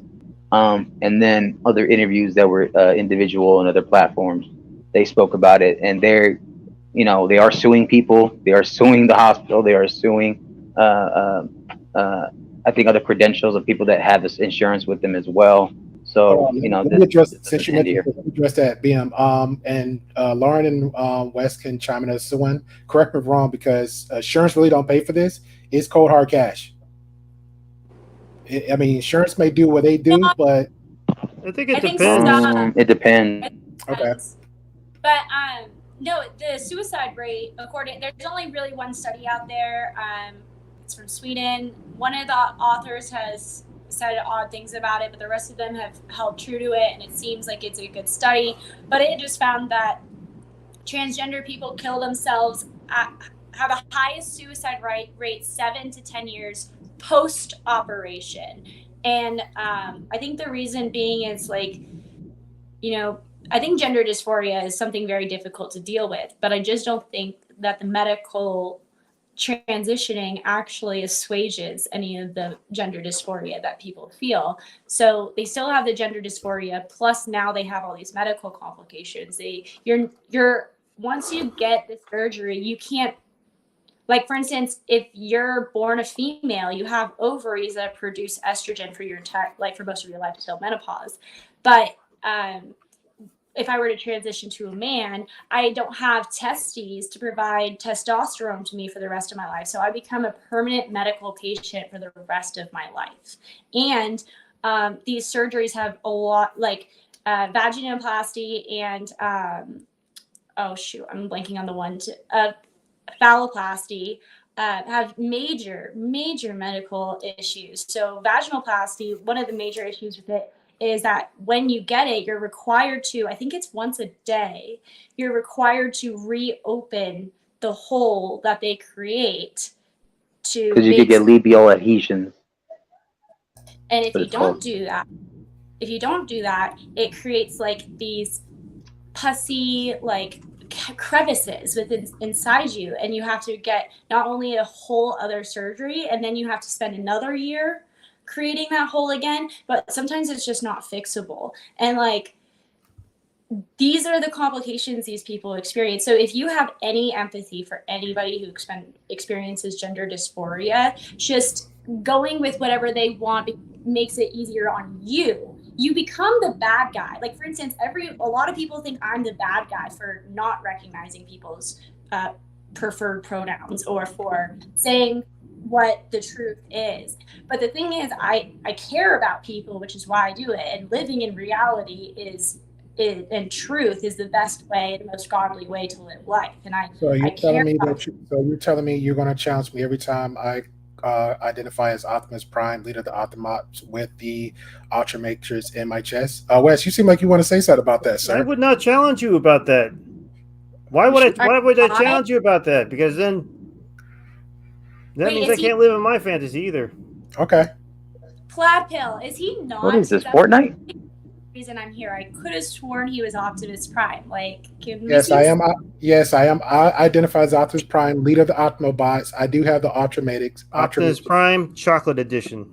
Oh man! Wow. He make me want to rip the American flag off his chest and just drop him. I'm waiting for him to say, "Let's roll out." But it's a dangerous and but going back to what Lauren said in the video, Wes. So your thoughts on that? Because honestly, like I know it's like kind of a joke, but I know because Mark is like, you know, I remember times he'll say, hey, you know, because before back in the day, people say, hey, I can see the Adam's apple. Now with modern science, you can't tell them over that. Or hands, man, the hands. Then it was the hands. I literally saw a documentary. The first thing I looked at is hands, and I thought about Marcus because Marcus said, hey, I'm always checking hands. I couldn't understand for that. Like, why I'm checking hands, and then when I saw that, I was like, then somebody said in another documentary, I think it was a documentary. If someone else said, oh, you do know they do surgeries on hands too? I said, huh? It's like, yeah. I was like, no, you lying. And I saw the whole thing. I was like, I gotta let Marcus know. So there's Yeah. the doctors have been getting a lot of practice, but more importantly, there's a lot of incentive now because now it's being pushed and widely accepted by a lot of people that don't know what's going on. And the true incentive there is they're getting paid. Yeah. Okay. People that just want to get paid can be very nefarious individuals, and this is a wildly new science that we have not figured out and has no clear goal. We still have not gotten a good success rate. Like, look at people with cancer or inoperable tumors. It's not like we got a great success rate there, but we understand the clear goal and we understand the clear problem of not operating or trying to work on it. People with this dysphoria, there's nothing biologically wrong with them at all. It's a psychological, it's an emotional thing, even a spiritual issue. Trying to fix all these people, once they get all the biological surgeries they can get, they still haven't got to where they want to be. Well, I can never get there. I will even go further, Wes. Let's move that community out the way, though. Let's say just regular women with plastic surgery. If one day it's the boobs, then they're getting bigger, then it's the lips, then it's bigger. Shout out to the duck lips IG Instagram thoughts out there, and then and then it's just it's so much going on. I remember one was doing surgery. Again, this is stuff I'm literally learning as time going down the rabbit hole. I remember one was just getting like pieces of their jaw chiseled, pieces of this part chiseled just to get a tighter jawline. Yeah, everything. It's You remember when the women would get how like dolls have that slice between their lips across their face and make them look all creepy? That used to freak me out because they used to get surgeries for that too. You get the facelift, you get the Botox, and then you get the tightening. It's weird, but women do that now too. And Beyonce said, fix the mind, not the body, and I agree with that. So I'm from a very surgical area where everybody ends up getting surgery in their old age. I'm very used to that, but it is odd seeing like all of the and again, it's a conversation because and this is me because I only could go by and speak myself. It was I had a conversation with somebody. I'll give some, I guess you want to say passive because I have to, I'm gonna say Dale. I'm having a relationship with this woman, and it might be the logical reason might be, hey, I had breast cancer, so they might feel a certain way. They don't feel, complete as a woman because that's part of their natural body, so they'll get that. Okay, I'm fine with that. Or let's just say down the line, hey, I have children, or I didn't have children. I get older, and things might sag, and they feel a certain way. Okay, that's a conversation. But understand when you go through those transitions, are you still going to be mentally you? Just like the big girl syndrome, right? If you're a big girl, you lose so much weight, and you're like, hey, $112, But some people always say, hey, I still feel fat. I still feel like the fat girl inside me. I'm like, okay, then you still got to work with this first. Because people outside of the daily life see a slender, whatever, hot body, 8, 9, or 10 attractive female, but you know that you was that big girl inside, just like us guys. Hey, back in the day, I was wearing like 240, 250, whatever, and I said, okay, people saw me a different way, but I was still carrying myself like, hey, I am who I am. But when I slowly transitioned, ate healthy, had a healthy mindset, ate the proper foods, and I was exercise, work out, I was transitioning. It was like matching my mind with my body in the right way, in a positive way. So I think that's the problem with majority of people that does these crazy extreme surgeries. I also think it's a cultural issue. Like it's a cultural issue mixed with like it's definitely a mental aspect, but that's part of culture. So for instance, I'm from Orange County, California, and like I've been to Miami, Florida, and those places, the women there culturally, they get a lot of plastic surgery. It's very like when you walk down the streets of Miami, everybody has breast implants, everybody like has a fake booty and tummy tuck and all of that. So and I think it's like one of those, it's a dumbing down of society. We're telling women, we're messing with their psychology, we're telling them that they're not perfect, and so there's something wrong, so then they get body dysmorphia, and this causes them to go get surgery. Very similarly with what's going on with this transgender stuff. We were telling kids about all this gender stuff. It's creating gender dysphoria. It's creating gender confusion, and then we're sending them to the hospital to go get physical changes to fix their dysphoria. And like, as you see with the women in OC and in Florida, even once they get the surgeries, it doesn't fix their body dysphoria. They still think they're fat. They still think their boobs aren't big enough or whatever. Fair enough.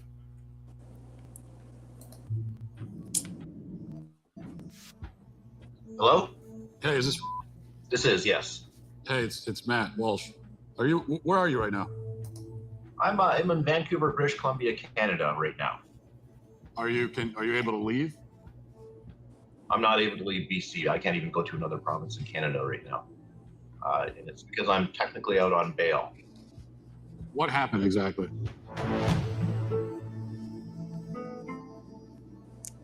Mm-hmm.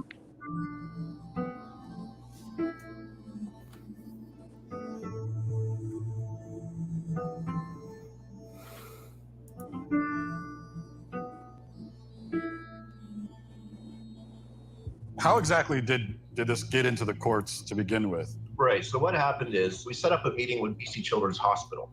And according to the BC Children's Hospital website, there's going to be a thorough evaluation. And I'm thinking, good, this is going to be the end of it all. They're going to clearly see that my child is not the opposite sex. So my ex-wife brings my child into BC Children's Hospital. I get a call less than an hour into that appointment is that they were going to pump her full of cross-sex hormones within the hour. And I put a halt to that. I said, no. They agreed to stop for the moment. They figured, well, let's get the dad on board too. This is all going to be better. Let's just get everybody on the same page. I said, it's not going to happen. So I get a letter from BC Children's Hospital in December of 2018. And it says that under the BC Infants Act, they will start injecting my child with cross-sex hormones. And I have 2 weeks to respond with legal action if I so choose. And so that's how I ended up in court, because I did respond with legal action. So you called your daughter a she, and you went to jail for that? That's considered criminal violence to not use the preferred pronouns. It is no different than, let's say I were to take a broomstick and whack one of my kids over the head. So they were treating it in a similar fashion, that misgendering, mispronouncing my child was the equivalent of family violence. Is she on the hormone pills now? She is. Court order. She could do whatever.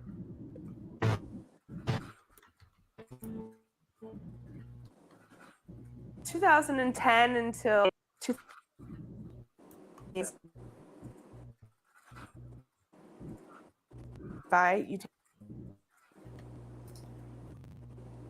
That's crazy. Yeah, That's that's crazy. a story. And that's already happening in America too. Well, That Canada is happened- also encouraging assisted suicide. I'm sorry, assisted self-deletion. That's so crazy. I was just supposed, on my interview thing, I was supposed to interview the first doctor to ever administer those drugs in Europe yesterday. He canceled because he's sick, but I will be interviewing him when he's not sick. It's crazy that you mentioned that. But it's not just Canada who's doing that. The Supreme Court of Texas just ruled in favor of a mother who wanted to trans the kid, and ruled against the father. So So is that a norm? Is that a norm thing? Like with this father's, like the mom is like seem like they're okay with it, and then the father's like step in, and then it's like it's almost okay. always the mother. It's almost The always mother is seeking fame. It's almost always the mother who does this. I know of only one situation where it's the father who wants the kid to transition and the mother doesn't. And in that one situation, the father is a Hollywood star and he's making a lot of profits off of this child who he's forcing to transition. So a lot of this just has to do with wanting to be one of those like woke white. It's almost always white women as well. One of these like woke white people who are like very cool, very hip, knows all the, like, I'm with it. I'm not, racist or sexist or homophobic or transphobic. I'm the, so that's what a lot of this is. So you want to trans your kid to like virtue signal to the world and the rest of the PTA that you're one of the cool parents that like lets your kid transition. And it's a huge reason why a lot of these kids that transition, when they have siblings, their siblings also transition because Yeah. there's no evidence. Just like the documentary Peace Love did, and I thought it was a good one because I saw that. First of all, like Kim Kardashian and the whole family, that's one. Before her or around the same time, it was, if anybody's seen the documentary, go check out Peace Love. It was the Bling Ring. That was a good one. The mother was just so delusional in her own world that she literally coerced, manipulated, like when I say a cult in her own way with her children, the ritual she was doing with them, even down to the wording. It's like, oh well, we do this this chant, and when they was doing like, but you're mentioning key words in here, and you're just repeating it over and over again. I'm like, what? And then the only reason she went with the producers, like again, back to Fame, and they said, oh well, you want to talk about your thing, right? You could do that. I think I remember that once, but I'd never heard any of that mentioned in her whatever. She just do the little chant and a mantra. The kids run off and do their thing. One was on coke, one was doing this, one was stealing, one was robbing houses, and then the other one just pretty much lying within her teeth. It was ridiculous. But Brett had a question. I think he was just generalizing. He says, "Why is it a feeling of pressure to be positive health, body and mind? Something I haven't exactly been doing myself enough." Either I can admit. If anybody want to chime in on that one. Why, like a social pressure? Feeling of pressure. Why is it a feeling of pressure to be of a positive, healthy body and mind? Something I haven't exactly been doing. Why is it a feeling of they're pressure? basically saying is why does it have to be that's the trope? That why is it that for in order to be a person, it has to be healthy body and mind? I think that's what they're trying to get at. Why is that so pushed for it to be the narrative? I think that's part of the corruption. Go ahead, Lauren. Like why is this, like why is the wokeness part of being part of a healthy body and mind? Is that what he's asking? Yeah, maybe. How about real Brett? Can you expand upon that a little? Yeah, bro. I could email you the link, bro, and if you want to come in and just clarify that part if you want to. Just let me know. If not, you could just clarify a little bit in the chat. And I don't want to miss Candace's question because she asked something earlier.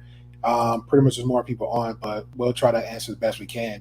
She says, solutions to how other people choose to present themselves. What are you going to do? Lauren laughing out loud. Make the man take the dress off? Okay. So yeah, that was the thing. So somebody was saying, well, you don't understand what it's like to fight for civil rights. Well, I went to law school specifically to help fight civil rights, and then ever since law school, I've been doing nothing but helping fight on the civil rights thing. But whatever. I don't know anything about civil rights apparently. So that's fine. Whatever. Okay. There you go. Though I guess. All right. So that was directed to you. Brett said, I was asking the question in response to another chat. Okay, cool. My bad, Brett. All right. So on to the next one. Where is it? Okay, cool. And then we have two more. Then we'll close out with final thoughts. He wants you to highlight the BM comment before that one. Some people can't handle all that pressure. With everything in life, we have to start somewhere. And many times when the mind is fixed, the extras isn't wanted. It was something you wanted me to highlight, or something that was somebody said in the chat? That was something real Brett wanted you to highlight in the chat. It was by BM. I don't know. Sorry. Okay, well, I definitely agree with the lack of that one. Is that what we're talking about, Brett, or why is it? No, he wanted you to highlight BM's chat. Oh, okay. What was said earlier. Okay. Yeah. All right, we got you. We're good to go.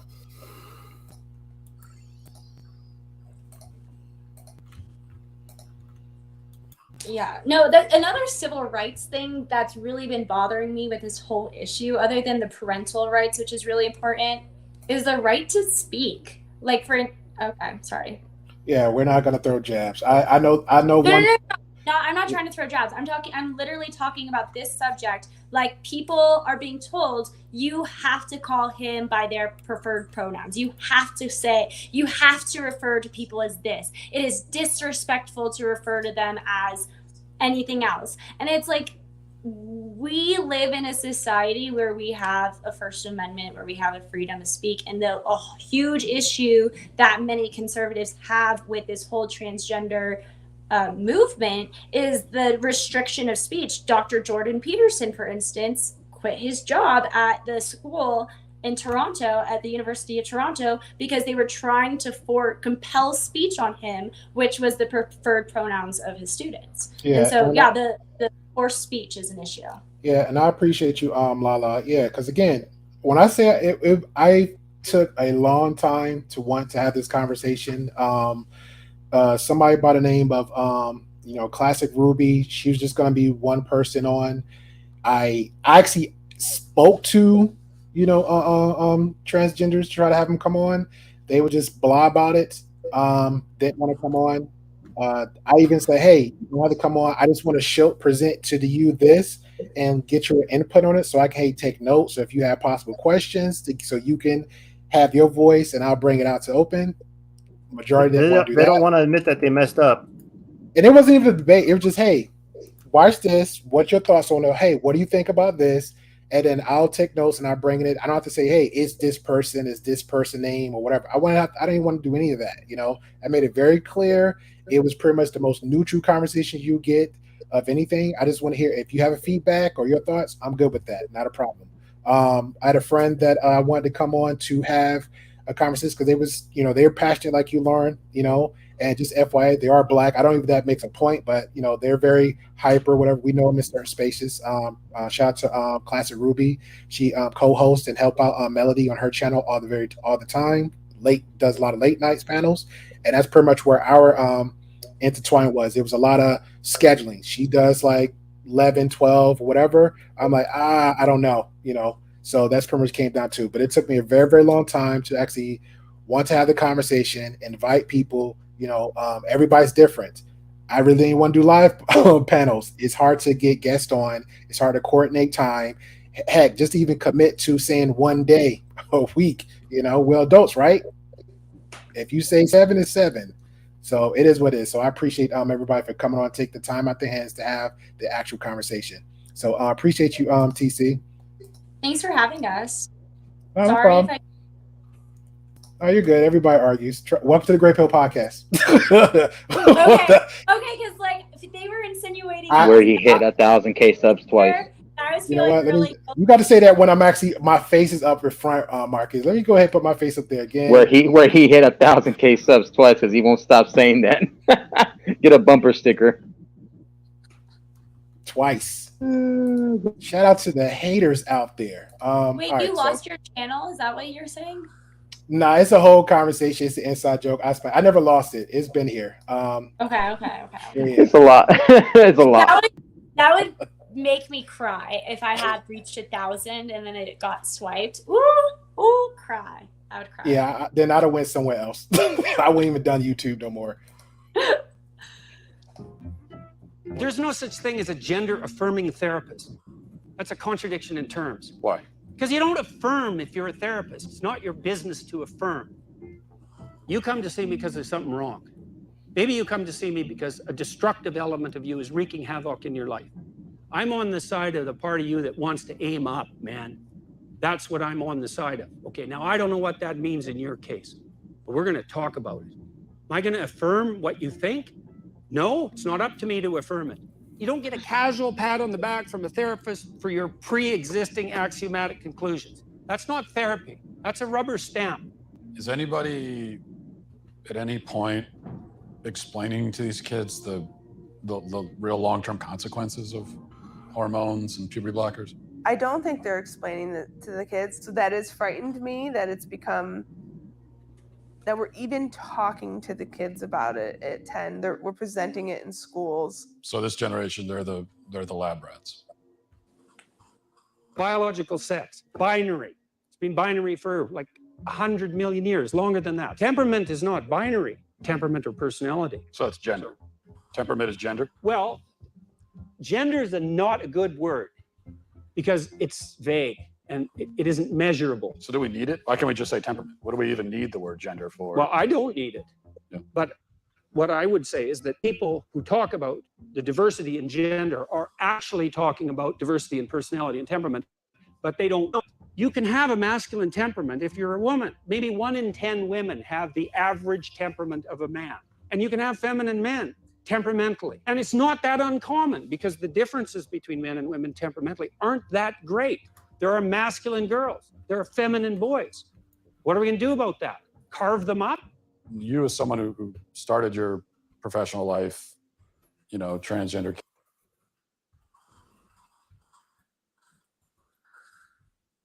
You're on mute? I think you're on mute. Yeah, thank you. Chime into what he just said. He said, what are we going to do? We have masculine boys, feminine boys, masculine women. So what are we going to do? We're going to carve them out. Now, a lot of spaces I've been all over YouTube, and I'm sure Wes too, Marcus too. For me, I've heard so many times, like, a lot of men will bash other men, saying, "Hey, you sound feminine. You're in your feelings." So is that like another reason, like, what? Hey, I might be that, so I might as well go ahead and take the surgery. Let me get $75,000. So if I'm so feminine, let me cut it out. So yeah, I agree to what Matt Washington said on that one, because it's kind of you're gonna have moments where, again, let's say, for example, a man is gonna cry. That's one. But people will deem that feminine. A man will get emotional. You might say some triggering things, like, for example, the top one: my house, my personal space, my car. You play with my money. Heck, you mess with my wife. Emotions will come, right? But does that make you feminine? No. It is going to make you, if anything, for me, a high masculine man, a testosterone is going to be up, energy is going to be up the roof coming at you. So that's pretty much where it goes. But yeah, y'all thoughts? But what's wrong with being a feminine man? That's on the individual. So some men that are accused of being effeminate, they will, overemphasize those areas that they consider to be masculine. Like for instance, he considers football to be masculine, so he'll try to engage in that, or he'll actually watch it. And in reality, he doesn't like it. So to some degree, he might say, "Oh, well, this is cool hanging out with the dudes," but Yeah. it really comes down to the individual. And being effeminate for a man or being masculine for a woman does not equate to being playing for the other team. Mm-hmm. It doesn't. I agree, because I don't like football. Period. I go for the Super Bowl at my cousin's house for the wings and hang out with family. I mean, it's okay to play for the other team. Oh, you're one of those guys. Well, they cooking and invite me, so I'm gonna go. You know what I cannot stand about this right now in America is when they only watch one game a year and they talk during the game. When it comes to the commercials and the trailers, do you see that commercial? Do you see that chicken hit the window when he's getting the Doritos back? I'm good with you. That really one, good bro. commercials. Yeah, they do have really good commercials. But Marcus, It's all about commercials. Yeah, Marcus, Listen, I don't have a problem if you're only going to watch Super Bowl once a year, but please shut up when the game is playing. Marcus, trust me, bro. I'm with you because you already know I'm an anime person. I'm a geekhead. I love my shows. I binge watch my Netflix. Right? So I'm with you. So I understand when people love their shows, especially when it comes to sports. I don't say a word. I get my cup. I get my plates. I'll feed my face. If you got a commercial break, that's fine. You can speak. But I'm telling you, just don't be that chatty. we're good. Trust me, I'm good. We're good. Listen. You're a guy that went through a lot this past year. You're a survivor. You lost subs. You got them back. What it is. I'll give you that. I stay home, so I understand when it comes to sports like that. I go out to partake in the festivities, the food, family, and fun. That's it. So I know when to do this and when not to. So anyway, 4K hours. Huh? How close are you to 4K hours of watch time? 2.8 now, 2.9. You're there. You're getting there. You're gonna be there soon. Oh yeah, I'm a boss. Yeah, I'm a boss. Nice. You want to know? I'm still hyping up the 1,000. So go ahead, Wes. So one of the more nonsensical beliefs that they're always trying to push on people. Think about this non-binary concept. Right. People want to be non-binary because they don't want to, be a part of either gender. They want to be their own. But now you've created a new binary. There's non-binary and binary. You're never non-binary. I agree. That kind of And reminds also me of all the something I just. and all the neo pronouns. Have you heard those? Like frog, frog self, and Please, it. yeah, And please don't. What is a self. neo pronoun?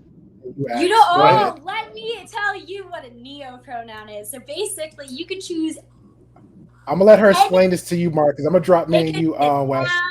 It could be a person. It could be anything. It could be a made up word, and it can be your pronoun. So you could be like, instead of he, him, himself, you could be frog, frogs, frog self, or you could be wobble, wobble, wobble, and then you could require everyone to say your pronouns. And if they fuck up because they're normal humans who typically use he and she in their language, and they don't usually use as like a pronoun, then they get to scream at you and call you transphobic. So it could be whatever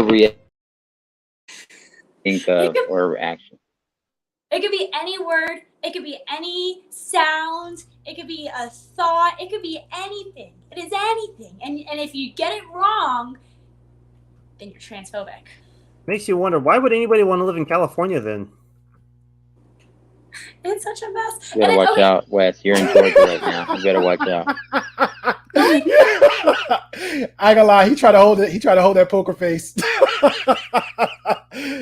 Oh man. So exactly what we were saying earlier. What is wrong? There is nothing wrong with being a very feminine, or a gay man, or being a very masculine or tomboy or a lesbian woman. There's nothing, like, growing up, I was very masculine. I still consider myself pretty masculine. I joined the Air I think all the Force. people in the panel and chat can very agree that you. How can you call yourself masculine and then join the Air Force? Right? You fucked up. Well, here's the thing that kind of gets me, right? Well, here's the thing that me and GreyPill kind of hit on the head with it too, with being on certain panels and discussions. It's either the guy does not show enough emotion and he's emotionally unavailable and he doesn't cry enough, or he cries too much. Then he's considered, the female dog word, or he's a sissy, or he's too feminine. So where is the median line where the guy can be? He can cry a little without having to show so much emotion. Is it just certain events in his life that gives it a pass? I think Democrats are right in the social aspect of, we as a society should be nicer to men and be more understanding, be less stringent in our gender roles, and be more accepting of feminine men and more accepting of gay men, even, especially if we're going to combat this transgender nonsense. So I don't think that it makes you not a man if you cry, or if you do feminine things, or if you're gay, or or any of these things that in the past were stereotyped. GreyPill's face, yo, he could not hide it. He could not hide it. I'm focusing on football. The best impossible status for a man and his masculinity is somewhere between Chuck Norris and John Wick. Yes. I guess. Well, yes. What about Michael John White? You forgot Wesley And definitely Snipes. never in the Air Force. Michael John White is in the middle. He just gave the two biggest extremists right there. Michael John White is in the middle. Either you're Chuck Norris, which pretty much Chuck Norris do everything. Hell, Chuck Norris got jokes where he actually is OP in everything he say, And then you got the other guy, John Wick, who pretty much dominate in everything going on. All because of a dog. Just keep that right. But yeah. Originally, yeah. But I agree to that. I'm gonna go ahead. I got the last two right here, but I definitely agree to all that. But that's crazy. Yeah, no, I go to a lot of conservative conventions, and one that I went to is called CPAC, Conservative Political Action Committee, and there's this lady there. She goes, or it's actually a man. Sorry, there's a man there, and he goes by, I think, MAGA Queen or something like that. He dresses up in this full outfit, hair, makeup, He's a cross-dresser. Cross-dresser. And his whole thing is, I'm a cross-dresser, but I'm a dude. Me throwing on a wig and eyelashes doesn't make me doesn't make me a woman. Refer to me as a dude. I am in dress up. This is a costume. I'm a very effeminate gay man. That does not make me a woman. And one thing that he keeps saying is that he finds offensive about the transgender movement is a lot of the times these people are telling kids, oh, you're an effeminate boy? Oh, that means you're a girl. And it's like, it's almost wiping out the gay community. It's almost not okay to be gay, because if you're gay, oh, then just change your gender. And so a lot of gay conservatives have been making movements against the transitioning or transgender community for that reason. I just found that interesting. Okay, fair enough. I'm trying to find the last clip that I want to show, so give me a moment. But again, I want to say this just to make it abundantly, sounds like a lady shout out to Britt. I want to make it abundantly clear, far as the, Are again, men allowed to take bubble baths, or does that make them a woman? who take bubble baths? Well, who's he Women taking a bubble bath and- with? Yeah, that's a Women- good question. Who he's taking bubble bath with? Brett. Women and the real Brett take bubble baths, and the real Brett wants to know if that automatically turns him into a female. Yes. I say yes. Mermaid self. Hold on, repeat that question again, because I'm trying not to fall into a trap. What was the Does question? taking a bubble bath automatically make you a female?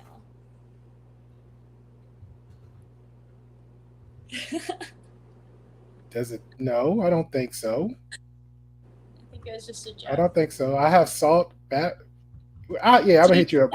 Salts. I see Brett sparking up a live. Yeah, we'll talk, Brett. No, I don't think so. I don't think so. Do you use Epsom salts? I use Epsom salt.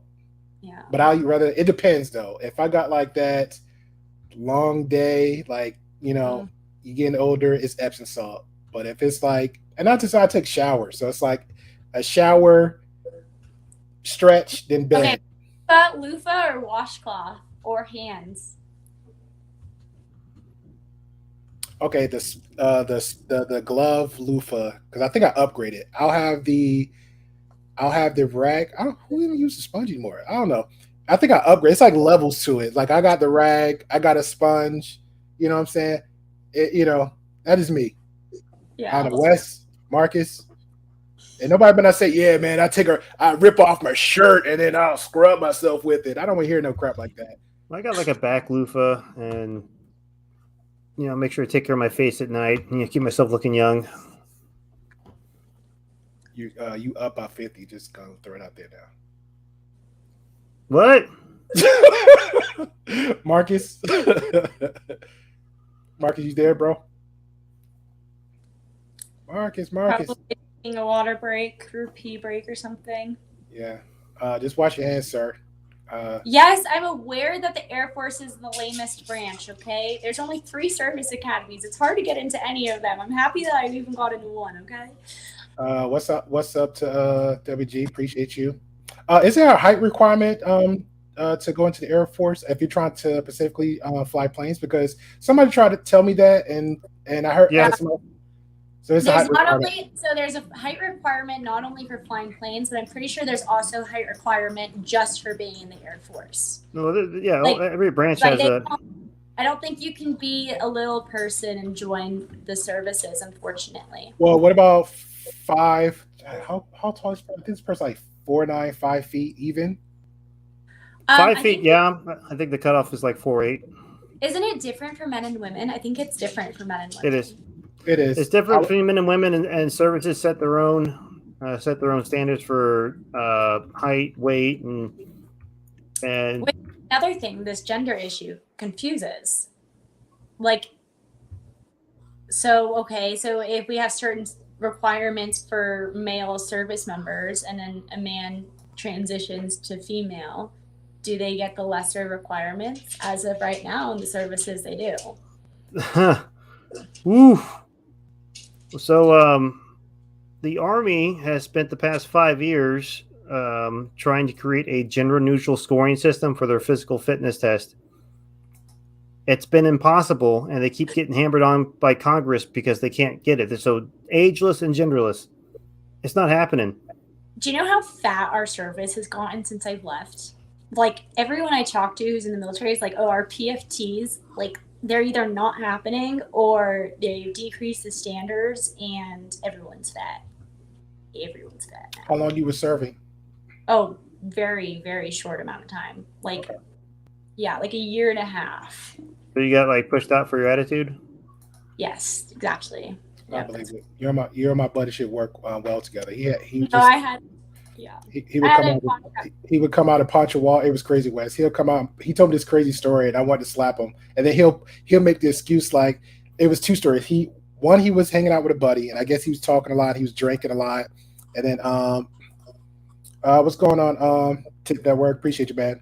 So he was talking to a friend. I guess he overshared and was drinking, and then so I guess the guy had told on him because he was saying some said stuff like either he was perceived to be violent or whatever, or maybe suicide. I don't know.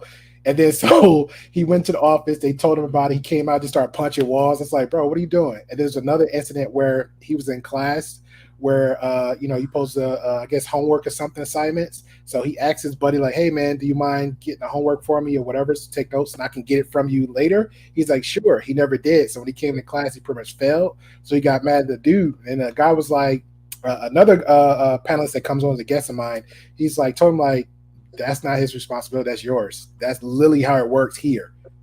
If they tell you to do something, it's you asking somebody else, it doesn't work like that. And I was like, yeah, like why would you? I don't know. But yeah, he was and his nickname was Berserker.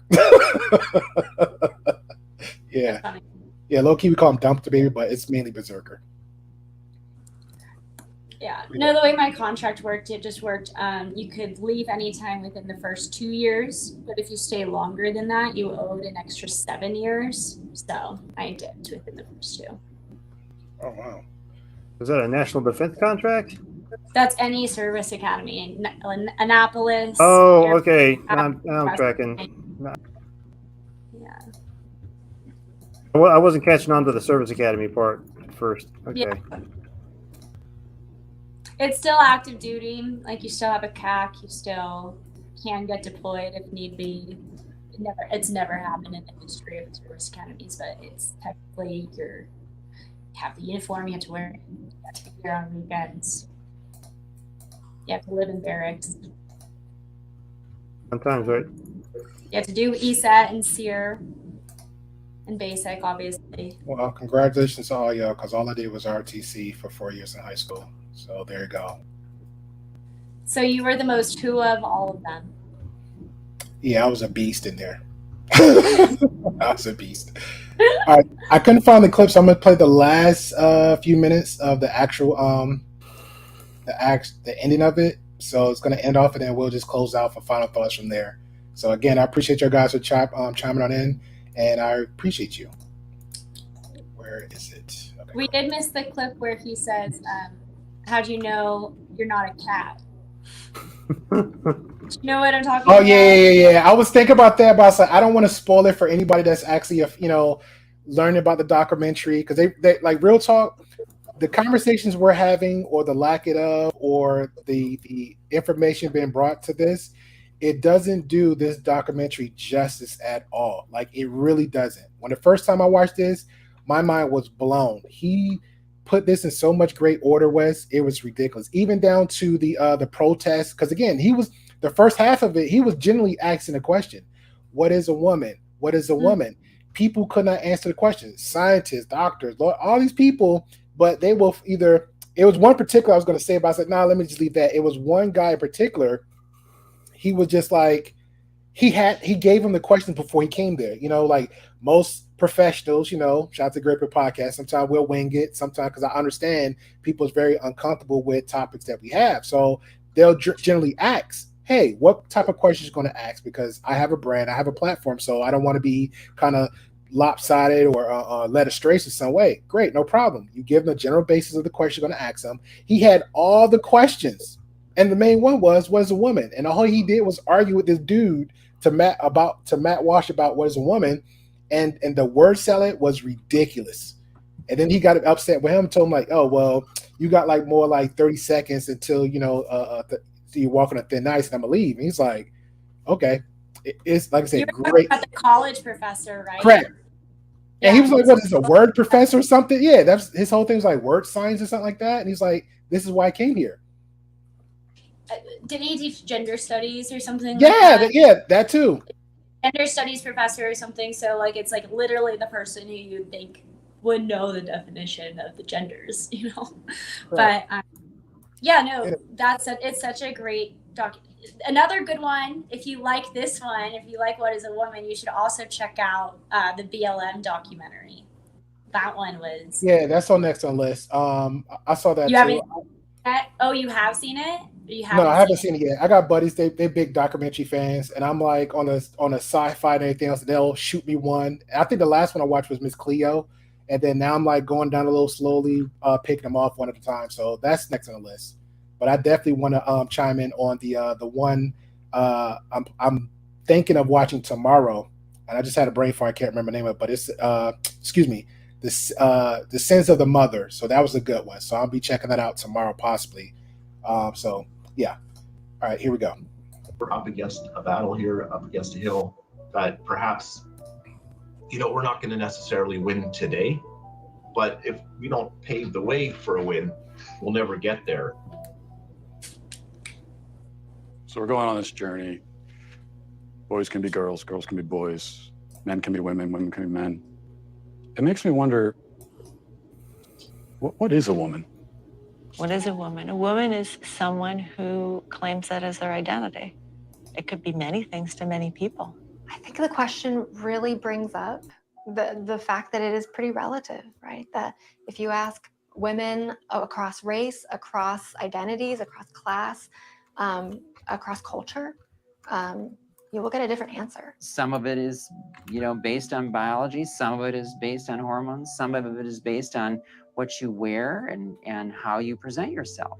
A woman is not anything in particular. There's no one particular thing. There is not one particular thing. A woman is someone who says that she is a woman and transitions to be a woman. Who says that she's what? Can you define the word woman without using the word woman? this guy. And it's actually kind of like, it's a curious question, but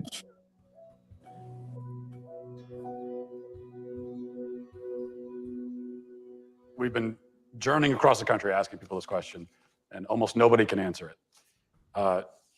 What is a woman? What is a woman? Marry one and find out. I should go home and ask my wife, I guess. Yeah.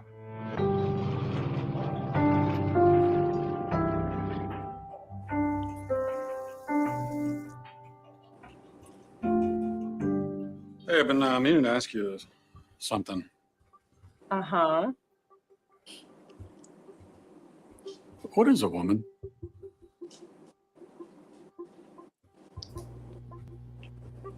An adult human female who needs help opening this. Right.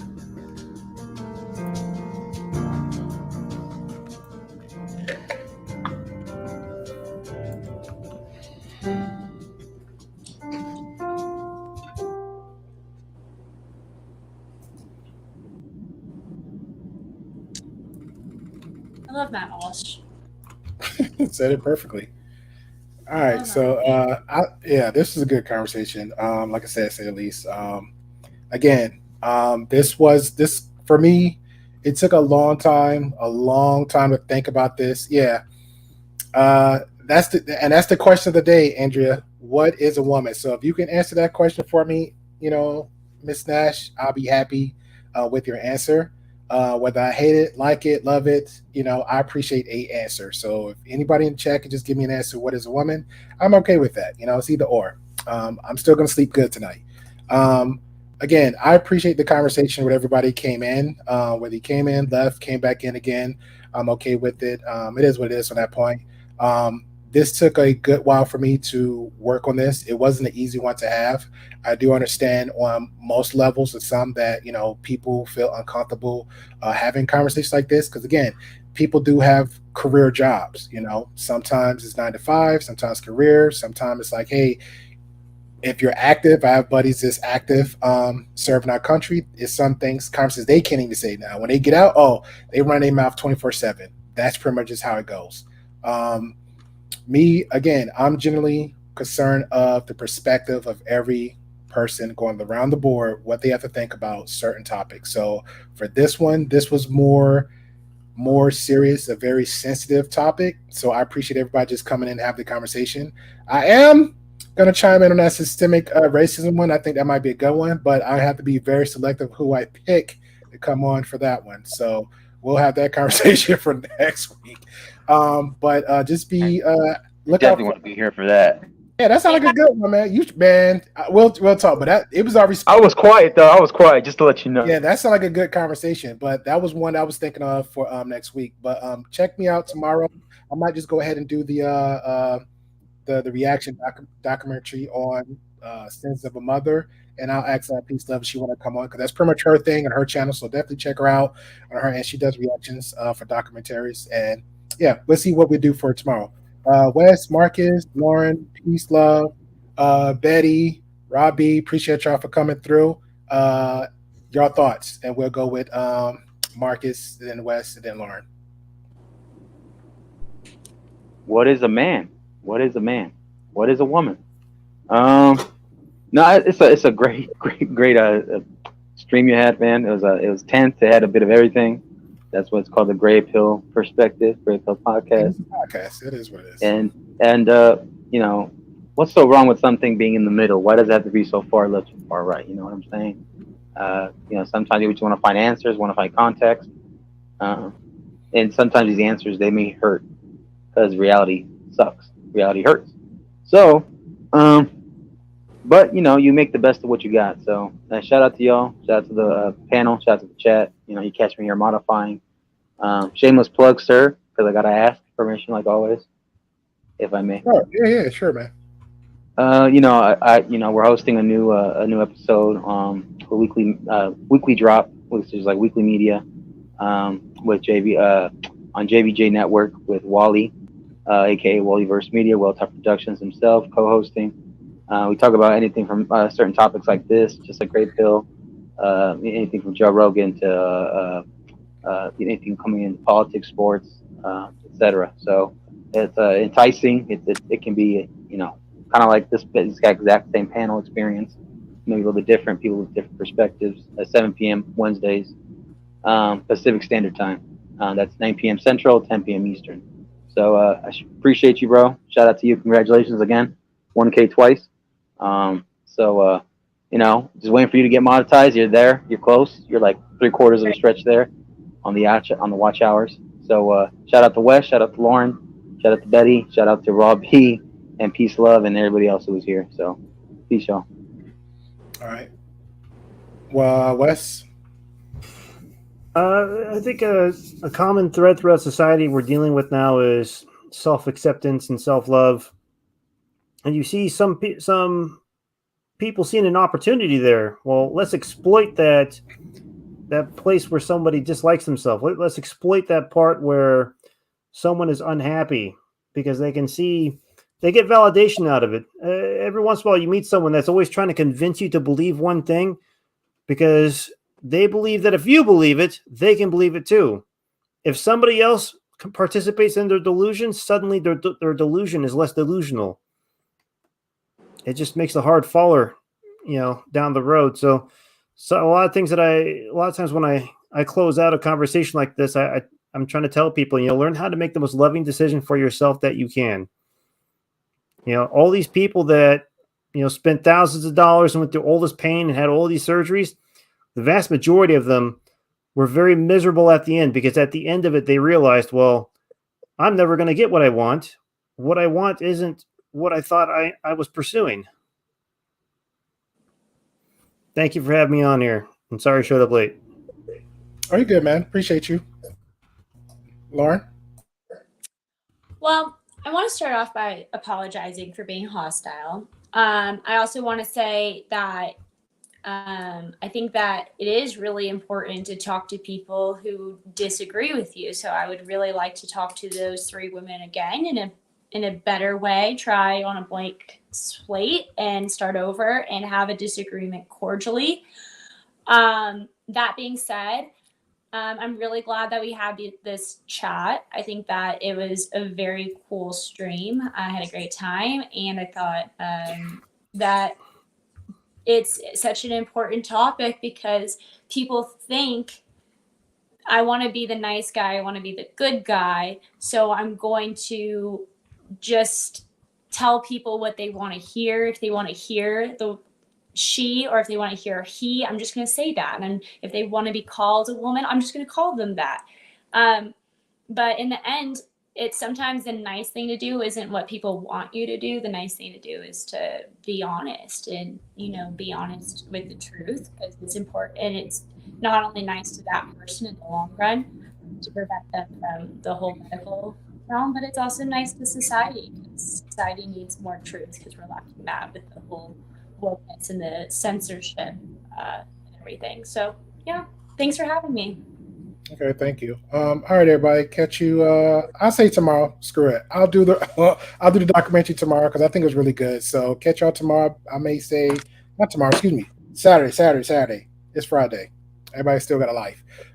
Saturday around 7, 8 o'clock. So we'll do that, and I'll hit up Peace Love, see if she want to chime in for that as I'm doing the stream. So catch you guys later. Appreciate you. If you're new, subscribe, all that good stuff. Catch in a replay if you haven't. If you missed everything, you came in the middle.